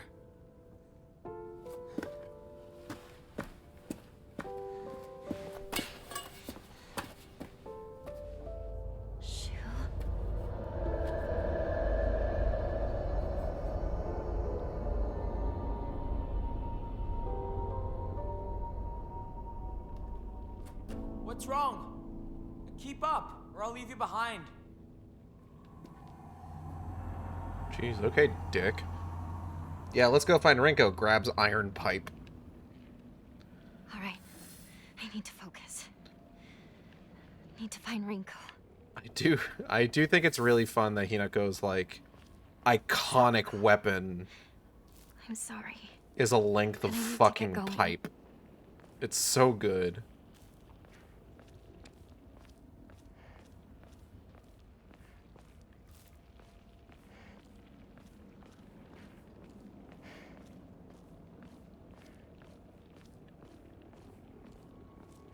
Who is leaving who behind? Shoot.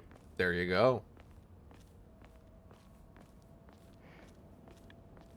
Everybody is mad at Hinako for leaving for different reasons.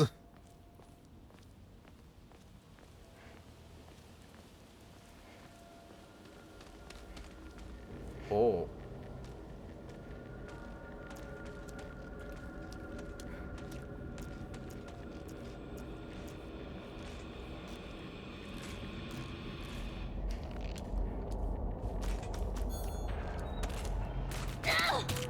Oh, come on. That's not fair. I shouldn't have whipped that.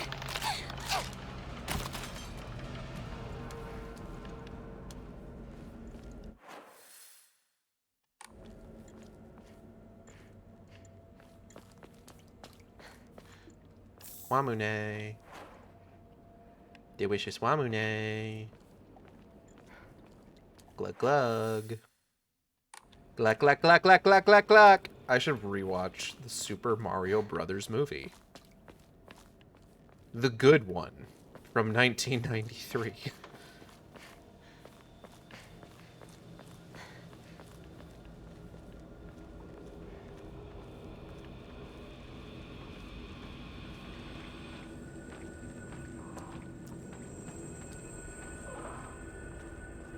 Should watch that movie. Have you not seen it, Kale? It's a fucking classic. That bitch is on the Internet Archive. Don't whiff, don't whiff, don't whiff, don't whiff. Thank you. Oh!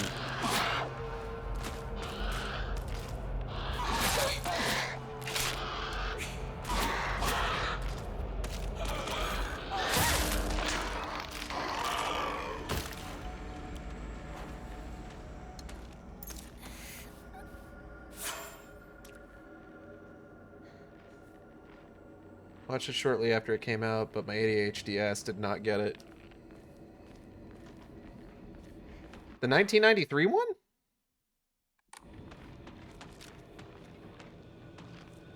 Hey, ADHD Shark, did you have trouble with processing audio and hard to hear lines in movies as a kid? I don't remember if I had that issue with movies, only because, like, a lot of the movies that I watched as a kid are ones that I watched multiple times, so, like, eventually I'd get everything. Music was always the one I had trouble with. I tended to have a lot of issues picking up on, like, lyrics and music on, like, the first listen. I would never really hear what was actually being said until, like, I actually read the lyrics for myself. Then the next time I listened to it, I'm just like, okay, I hear that now. Okay, but something was just super hard to remember or parse, especially if it's banter back and forth. I get that. Like, I understand. I don't think I had that problem, necessarily.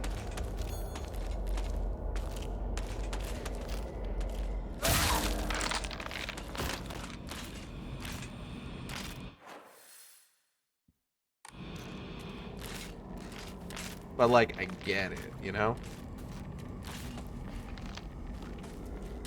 Ooh, divine water. Always good to have. Speaking of, I should probably pop a Ramune, huh?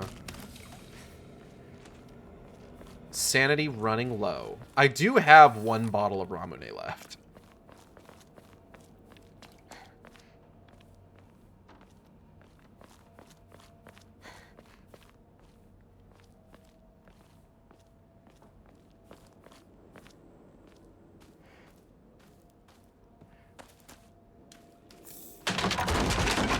Don't like that. Not turning around. Now I'll turn around.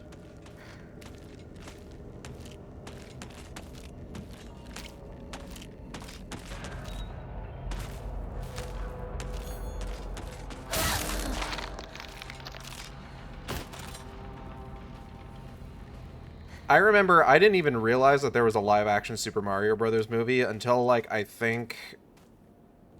God, what was it? I think it was a summer that, like, I went somewhere with some of my cousins, and we were playing, like, a... We were playing a pool game, like a swimming pool. And the entire thing was just, like, someone on the other side would ask a question... And the first person to, like, answer correctly had to race that person in, like, swimming from one side to the other, and whoever got to their next side first got to ask the next question, I think is how it went. And that was when I learned that there... And one of them, like, described the movie with the intention being that, like, the answer to the question was the name of the movie. And... that was when I learned... They described the movie. I had never heard of it. Someone said Super Mario Brothers. I'm just like, wait, there's a Super Mario Brothers movie? That was the first time I'd ever heard of it. I would then go on to, like, see it a few years later, I'm pretty sure. I'm going to be in trouble if I don't find a new weapon soon.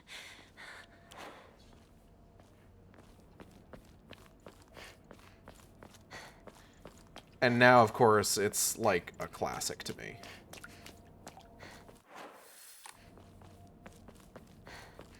Please tell me that monster's not around.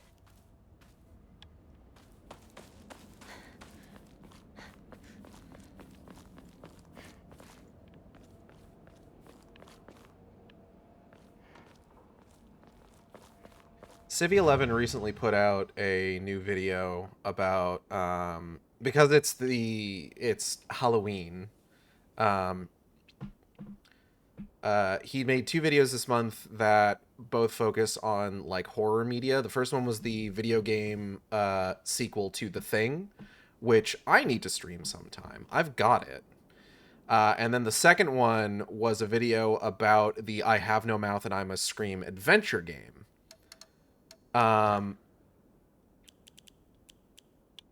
Which I don't own. And if I ever did own it, I don't know if I would stream it, because I don't know if you've ever seen the I Have No Mouth and I Must Scream adventure game. Holy shit! Like, genuinely, Jesus fucking Christ. It's regularly a sale on Steam. Yeah. Like, don't get me wrong. Very interesting game to play, and I think it's really cool that they got Harlan Ellison to voice the bad guy in that. But also, fuck, you know? Maybe instead, Fear and Hunger. Another dead end. That would definitely be a happier experience.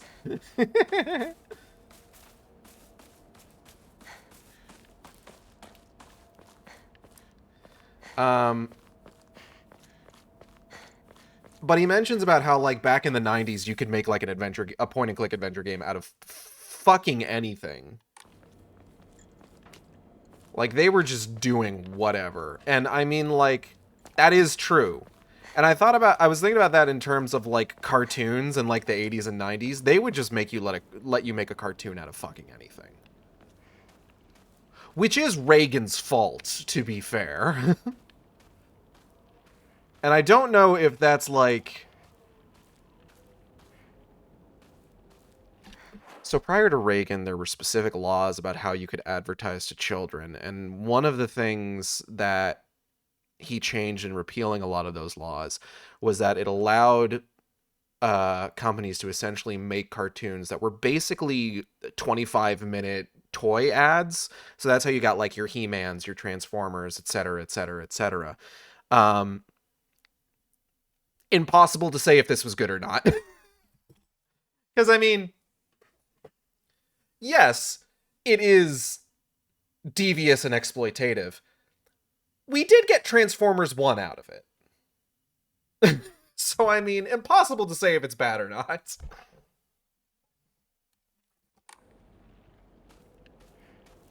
Love Transformers 1. Love the Doom Yowie story. Kamen Rider and Gundam fan. Oh, yeah, like... Japan has turned the 30-minute commercial into a fucking art form, to be fair.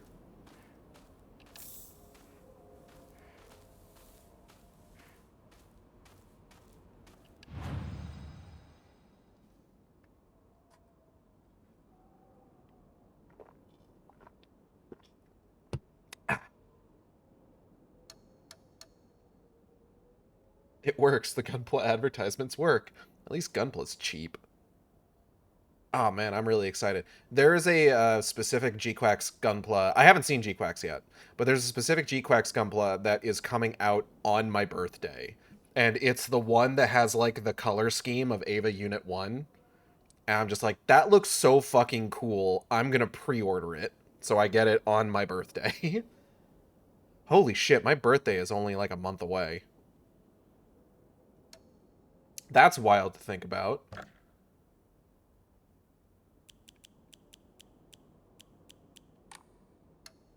It's G-Fred. Is G-Fred married to G. Wilma? G-Fred is a stupid name, but the color scheme is sick. Love Orpal and Gweem. Listen, they were cooking with Ava Unit 1. Shut up. No. I will not. This is my stream. I'll say whatever dumb bullshit I want. Oh, sick! Oh. Like that, for example. Shu, where are you?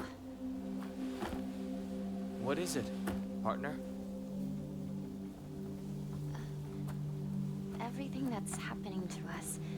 The bit about, like, whatever NPCs were supposed to be, like, accompanying, like, disappearing, but then, like, moments like that where she's like, where are you? And he's just like, what are you talking about? I'm, like, 5 feet in front of you.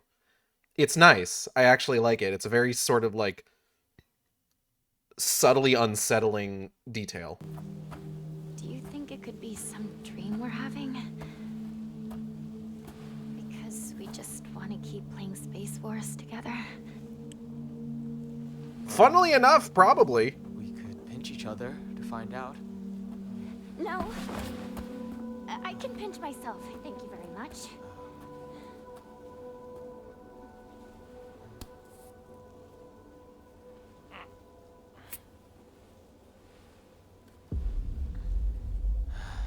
Sorry.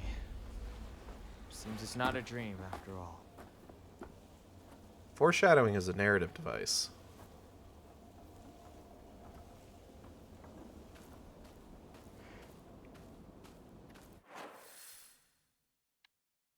That's such a good line on a repeat playthrough where it's just like, do you think it's a dream we're having because we just want to keep playing Space Wars together? And it's just like, kind of. Girl, you might be a tulpa.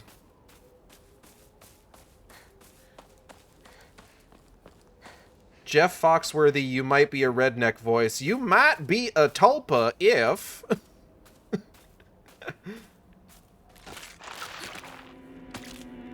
Anybody else remember Blue Collar Comedy? The fuck is Bill Engvall up to these days?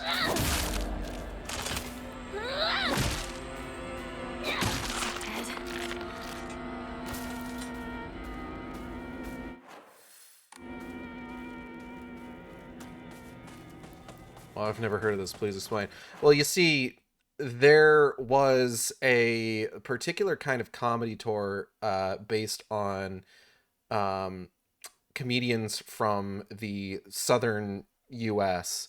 Called the Blue Collar Comedy Tour, and primarily it was like the 3 comedians that I remember that were sort of like the main focuses of it were Jeff Foxworthy, Bill Engvall, and Larry the Cable Guy.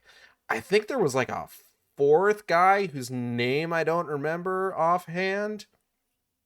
Do you ever think about how there's probably like a generation of children who like the thing they know Larry the Cable Guy for most is the fact that he's Mater from the Cars movies? Ron White! That's it! Yeah.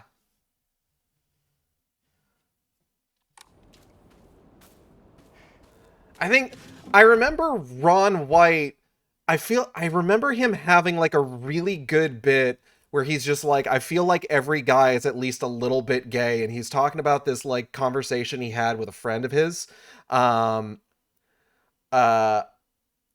where he's just like, when you're watching porn, do you like the guy to have like a small penis? No, I like big fat cock. And it's just like, okay, pretty good bit actually. Ron White turned out to be based as hell. Good for him. Good for him. I remember with a lot of those comedians, a lot of times they would have like a particular like running bit they did. Like Jeff Foxworthy obviously had like You Might Be a Redneck.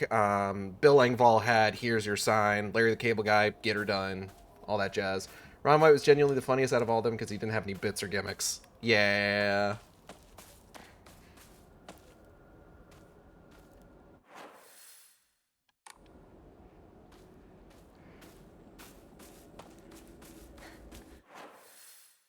I feel like, okay, because like here's the thing though. Here's the thing, right? By John Carpenter. No, here's, because like I feel like with the three that had bits, right? Like I feel like you could rank them pretty easily because like with Here's Your Sign, you could kind of put together that it was supposed to be one of those just like, oh, you are like dealing with a problem where the solution should be stupidly obvious. So like, here's your sign saying that you're stupid or whatever. Like you could probably like put it together, but it's a little esoteric if you're not like immediately familiar with exactly what the bit is. You Might Be a Redneck is a little bit more self-explanatory, but almost too self-explanatory. And I feel like whatever Larry the Cable Guy doesn't really require explanation for it to be funny. I do not know what the sign is. I don't know what the sign is either. I know the context for why you are given the sign, but I don't know what the sign specifically is. What the fuck am I talking about? Blue collar comedy! Okay. Everyone in our early high school years just yelled "Get Her Done" in the halls every chance they got. Larry's bit is just funny voice. Yeah, and I mean, I respect a funny voice, okay? I like Mater. Mater's a fun character. Mater is just Larry the Kid. Did anybody else ever see, like, Larry the Cable Guy Health Inspector? I saw that movie. I gotta fucking stop. We have a video game to play. We're getting up to the fucking Scarecrow fields. Jesus fucking Christ. What the fuck am I talking about? I did start this. This is a hell of my own making. Much like Silent Hill. Is my Silent Hill just talking about the Blue Collar Comedy Tour for no fucking reason? Jesus fucking Christ.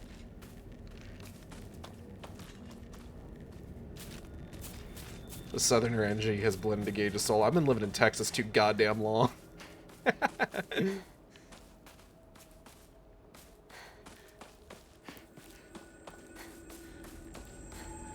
Oh, God. Okay.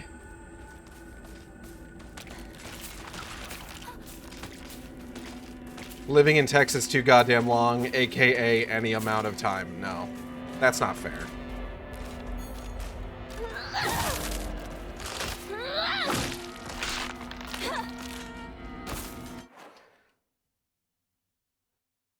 Why am I talking about Blue Collar Comedy Tour? Why are you talking about Blue Collar Comedy Tour? If you stalk high schoolers in a cornfield, you might be a scarecrow.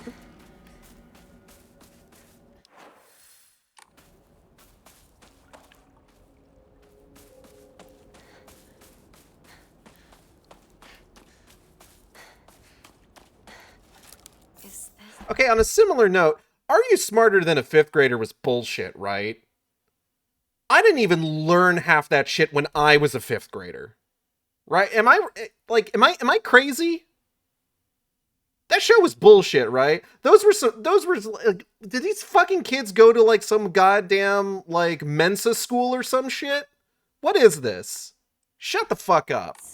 Some sort of offering? Anyways.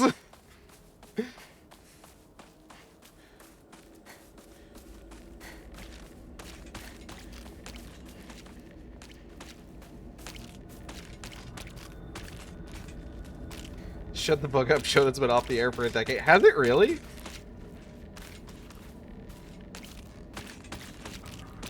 I don't watch TV, so I don't know these things.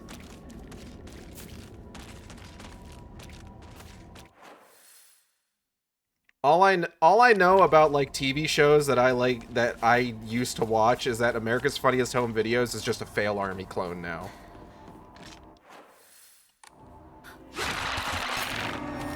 Which is kind of like...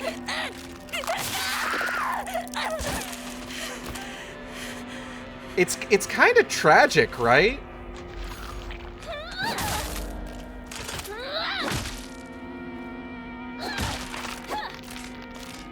Like, does anybody else find that kind of sad? Doctor, are you home?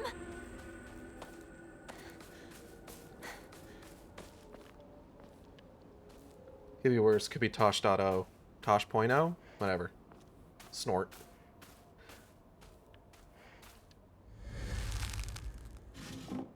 Haha, snort. Diary of Revenge. Jumping to the end of the Heian period, the infamous Genpei War wreaked havoc across the country, and defeated warriors from the Taira clan led to all corners of Japan for sanctuary. Ancient folklore claims that Ebizugaoka is one such hidden sanctuary. Few ventured close to this land, for the poisonous gas that rose from the ground was a well-known phenomenon. Oh, interesting.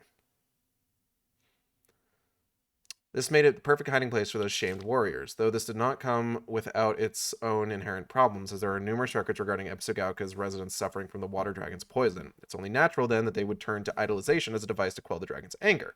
However, despite the popularity of the faith at the time, not a hint of its legacy remains today. This goes to show that even the gods are not exempt from the fickleness of man. I feel like we read that one already, didn't we? Pretty sure. Taira Era Secret. Now it's time for a Taira Era Secret.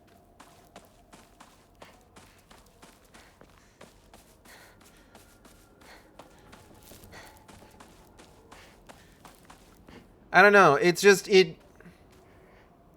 it used to be that the only way that you could publicly shame your family member for their hair catching on fire while they were trying to blow out their birthday candles was to videotape it on a camcorder and send the tape in to America's Funniest Home Videos. But these days, you can just upload that yourself, or if you really want to embarrass them, send it into like Fail Army or something. So it feels a little, it feels a little depressing that it's just like, yeah, the internet kind of put America's Funniest Home Videos, like, it didn't put them out of business. It just meant that they had to, like, evolve and, like, ape the style of, like, a completely different, like, internet brand.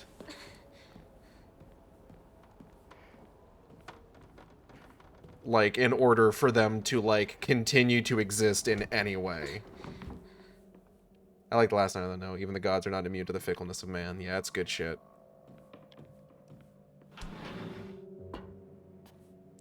Oh, she's sleeping. It's locked.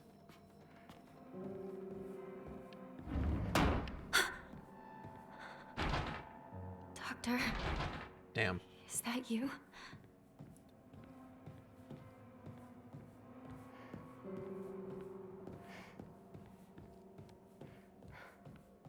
I remember, I think, like,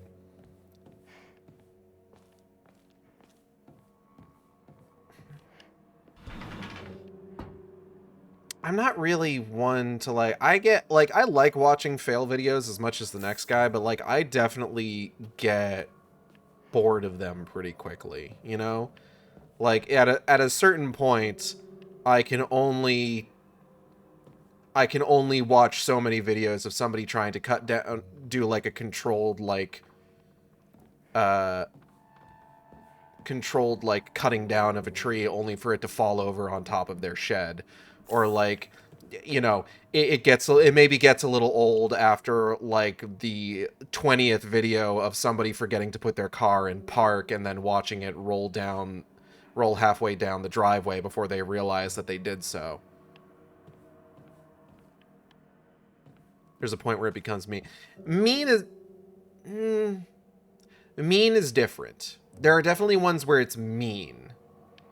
But, like, I'm not talking about ones where it's mean. I'm more talking about ones where it's just like, okay, I've seen this exact bit, like, multiple times at this point. I think I'm good. Eyeballs.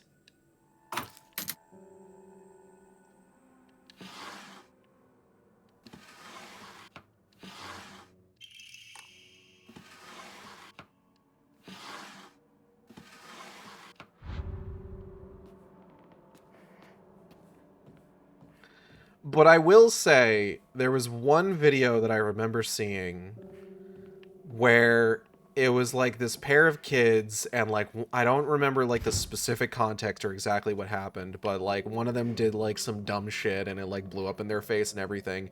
And the one filming said in the most excited voice, "We're gonna get on Fail Army!" And it's just like, okay. That's a little heartwarming. Like, they're, like...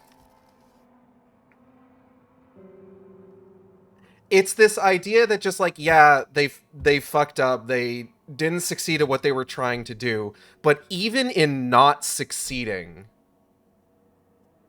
they're winners. You know? Like, they found something, even in their failure, they found something to be excited about, and I can't deny that that has to be like a great feeling to have, you know? Like, I wouldn't take that from anybody.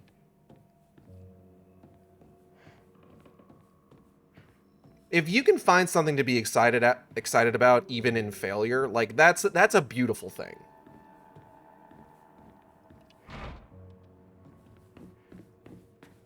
IMHO.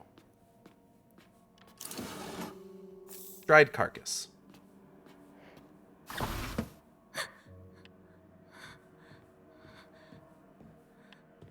Is someone there? Let's rock and roll, motherfucker.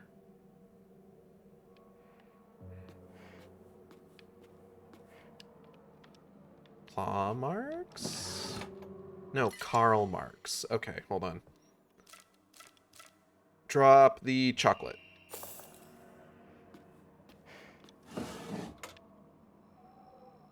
Empty. Car marks.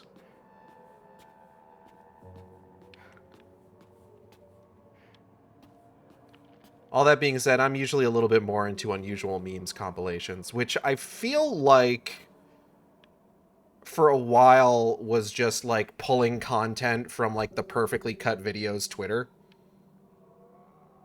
At the same time, it's fun to watch. Sup, bitch?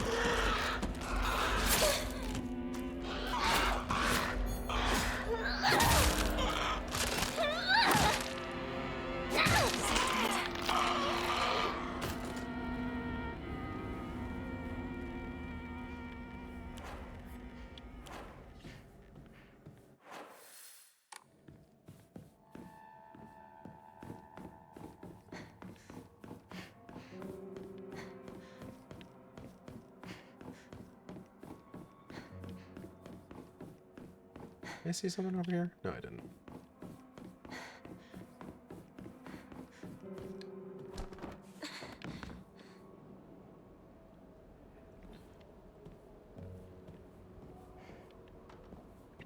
You know, sometimes Fail Army will put one of those like messages on screen saying nobody was seriously harmed, depending on the content of the video, which I can only interpret as if that message is not on the screen, it means one or more people involved in the video was seriously harmed, regardless of what the content of the video is.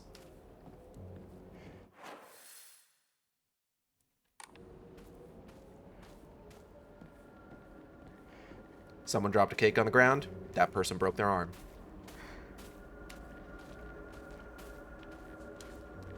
Guy tries to do a cool dive into the pool and belly flops. Dude died. That guy died.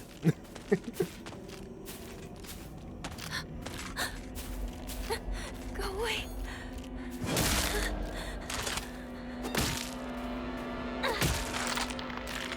That's something I actually got like a lot more a lot more amusement out of than I probably should have whenever I would watch like some of these like fail compilation videos with Natalie.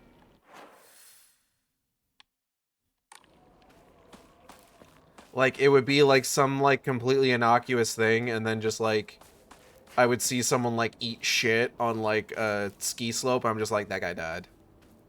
That guy's dead now.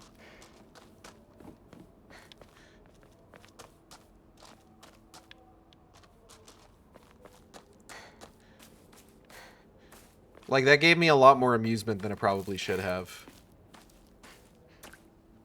In the moment. Am I going the right way? Am I going the wrong way? Am I going away? Is there a way that I'm going?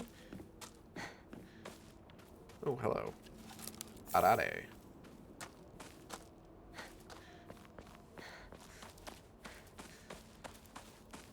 Alright, we're probably going to be wrapping up here in just a little bit. Oh, right, this goes up towards, Sakuko's shrine, isn't it? Sakuko's shrine is up ahead. I used to go there a lot. Thank you for the confirmation, girl.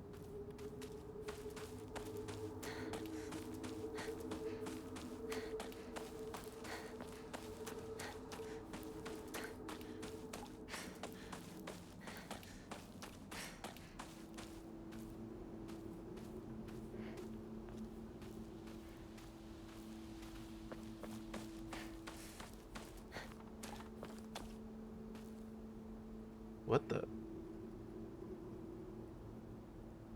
Oh my god.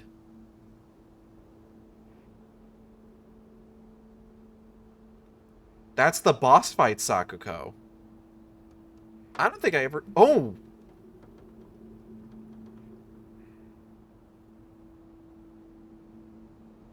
I don't know if I ever noticed that.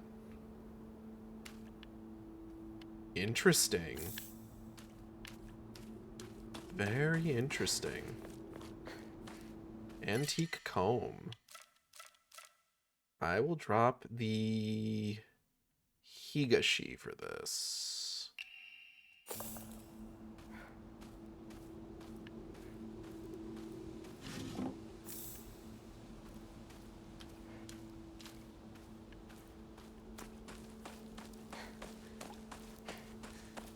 There's a single bandage. There is.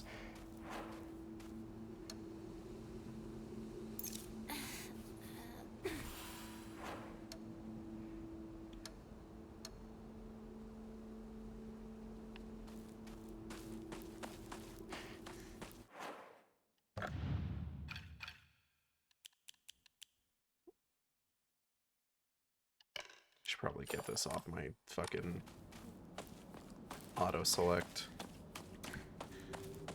Hey, Genshu. Hey, partner! That's not the way to Rinko's house. Dog, I know. Huh. Oh, sorry. Zoned out for a bit. This is Sakuko's family shrine, right?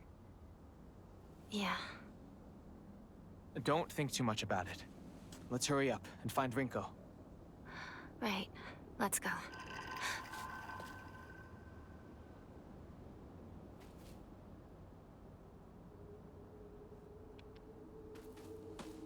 Mysterious noises.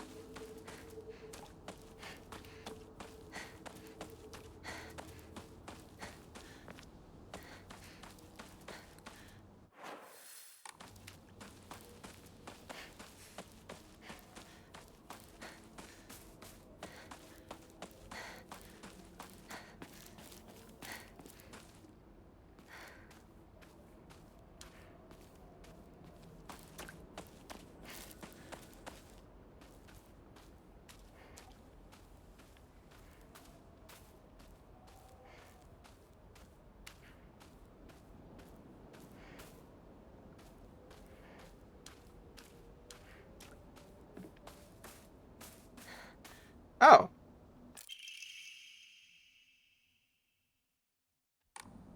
Cool.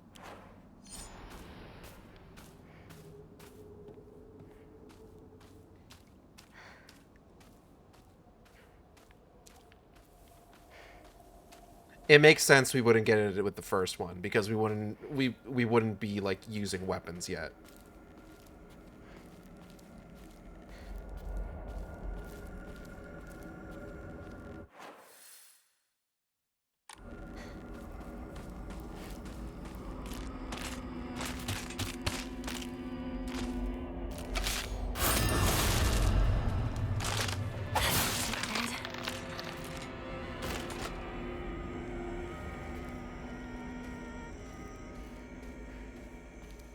Straying through the cornfield. Hey, fuck asses.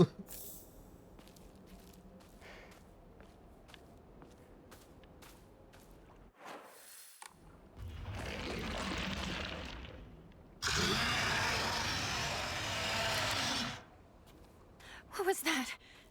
Well, that was Zilla's boy.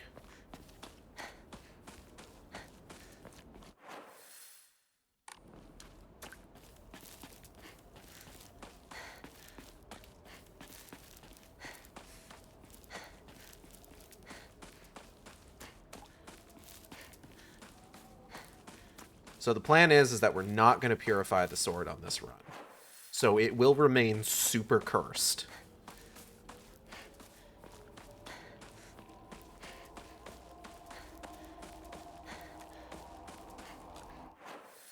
God damn it. Okay. God, how much of a fucking maze this thing is.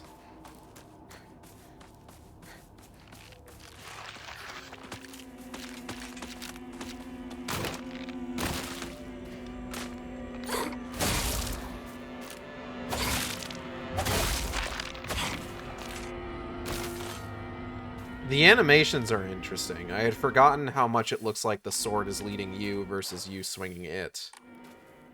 You know?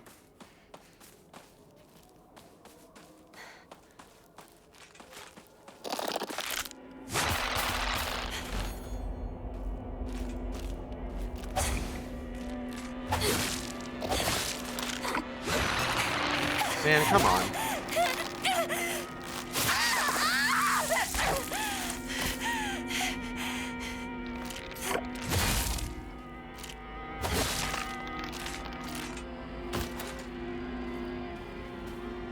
Yeah, I know. My sanity.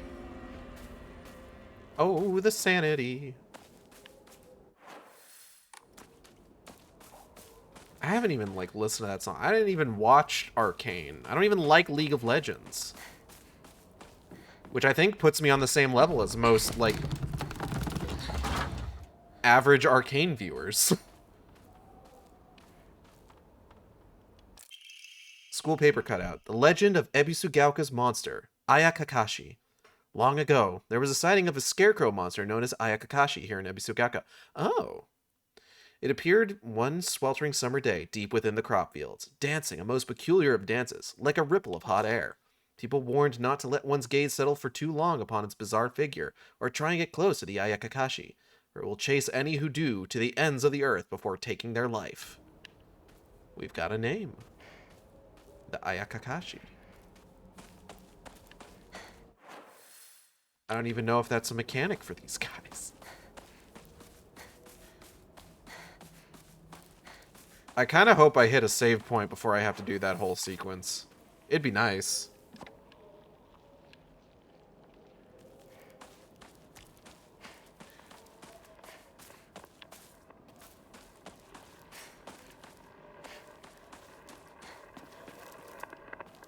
Hinako, all you have to do is follow his lead.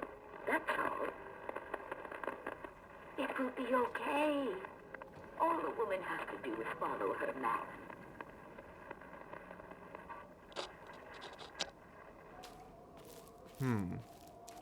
Interesting.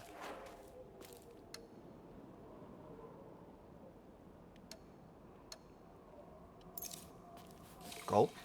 I didn't drink a goddamn thing. There wasn't a goddamn thing in my hand there. All a woman has to do is follow her man, dry heaves. Oh, God. Okay, rude, first off.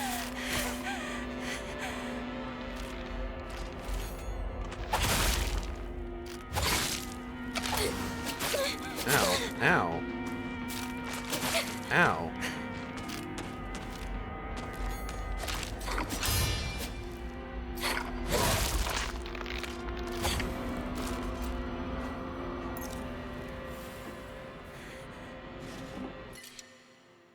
I don't need more chocolate. I'm good.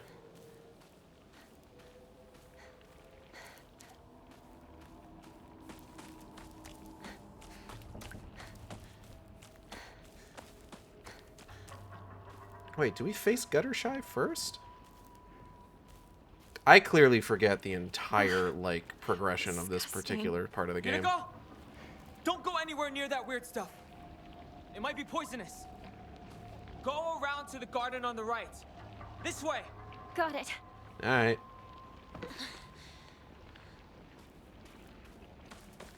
Sounds like as good an idea as any.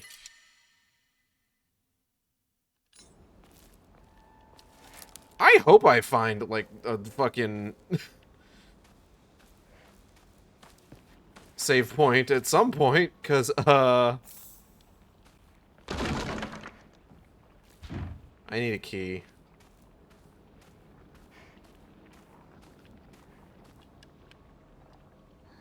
Here's a key.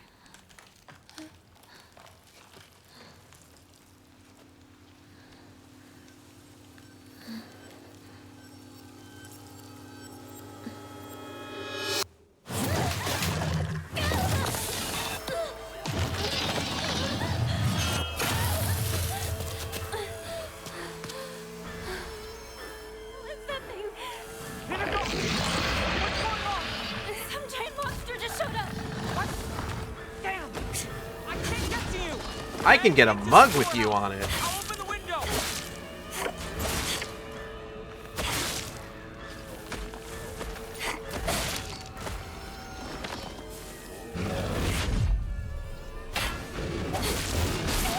Ow.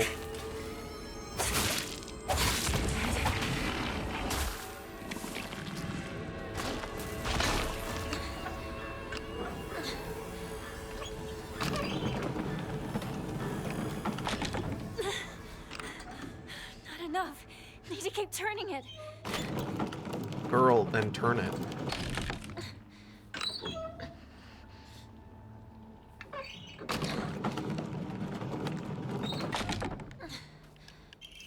Storehouse key.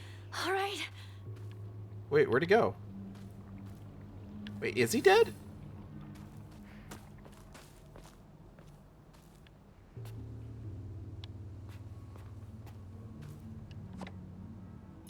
Wait, he's supposed to stick around and revive and menace me.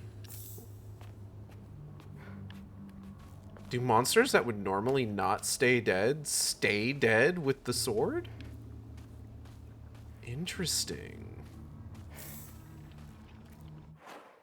Hold on, I need to...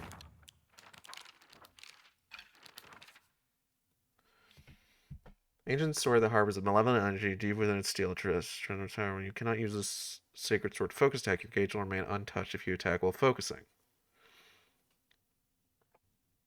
Once your focus gauge is full, you can block incoming attacks while moving. However, you'll be forced out of focus when you block. When it is sheathed, the sacred sword will recover durability when you attack enemies using other weapons. The sacred sword has been purified and will no longer repair itself.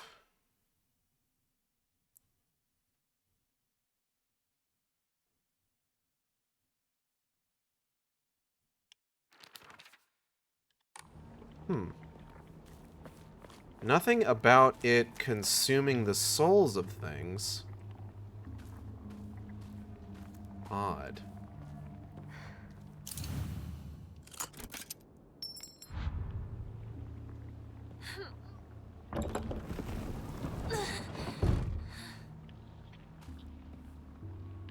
He's just gone. Okay.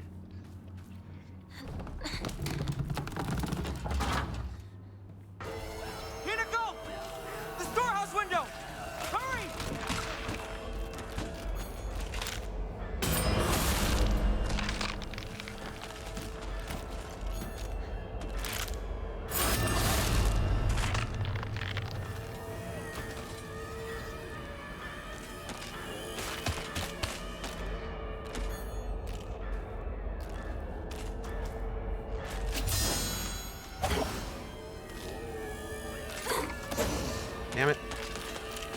Hey, whoa, no, you get back here.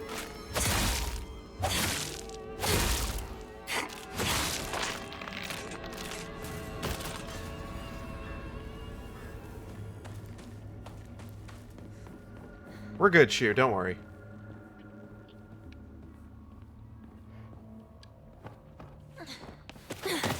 You okay? Yeah. I think so. Good. I didn't let Junko down then. She told me to look after you. No matter what happens. She did? Yeah, a while ago. Anyway, let's move. Right. Time to go.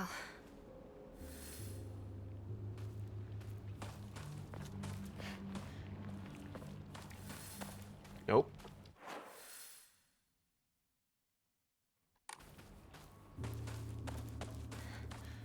Alright, well, while I'm on the lookout for a save point with which to save my game and quit, I want to take this opportunity to thank everybody for coming by the stream. I hope you all had a good time. I know I did. I'd like to thank Caramiella for rating us today with her viewers. If you enjoyed the stream, you can subscribe here on Twitch. We have special emotes for subscribers. You can also follow me on Blue Sky and Tumblr at AcidXShark, where I post all the streams as they happen. Or you can follow me on YouTube at AcidXShark, where I post all the streams after they happen. And that's AcidXShark. Inari Sushi. Okay, what am I replacing for that? I really need to fucking drop a bunch of this shit off. Goodness gracious. Art for the stream was done by Audrey and B of Team Capel. You can find at... Oh, I see one. You can find on Blue Sky, Twitch, Tumblr, VGen, and YouTube at Team Capel. That's TEAMCATPLE. They do fantastic work. Highly recommend checking their stuff out. Highly recommend commissioning them once they're open for commissions again. VTuber was done by Teva, who you can find on Blue Sky at Teva Meow. That's TEVAMEOW. With rigging by V747, who you can find on Patreon. Upcoming streams, we've got Final Fantasy XIV on Saturday, and then next week we've got Chronos: The New Dawn on Tuesday. We have Undertale on Wednesday, and we'll be back with Silent Hill F New Game Plus Plus on Friday. Let's go ahead and drop a bunch of this shit off. All fair.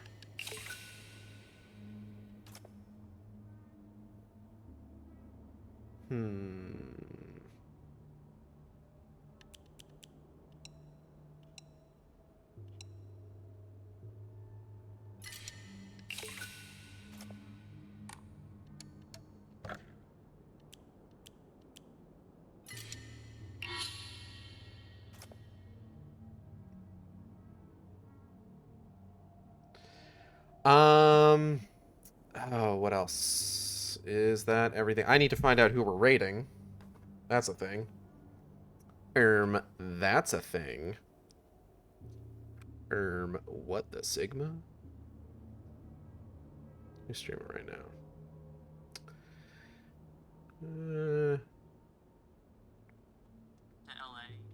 Does Senna Breyer allow... I feel like I've rated Senna before. Cena Breyer. Oh, she gonna be in that Bunlith animation. I can't wait for that. Alright. We're gonna go ahead and raid on over to Squid Cena.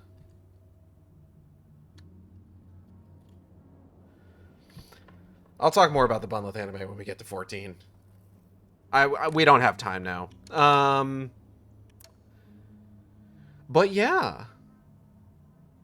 I think that's everything. I want to thank you all for coming by, and I'll see you next time on the Shark Stream. Same Shark time, same Shark channel. Take care, everybody.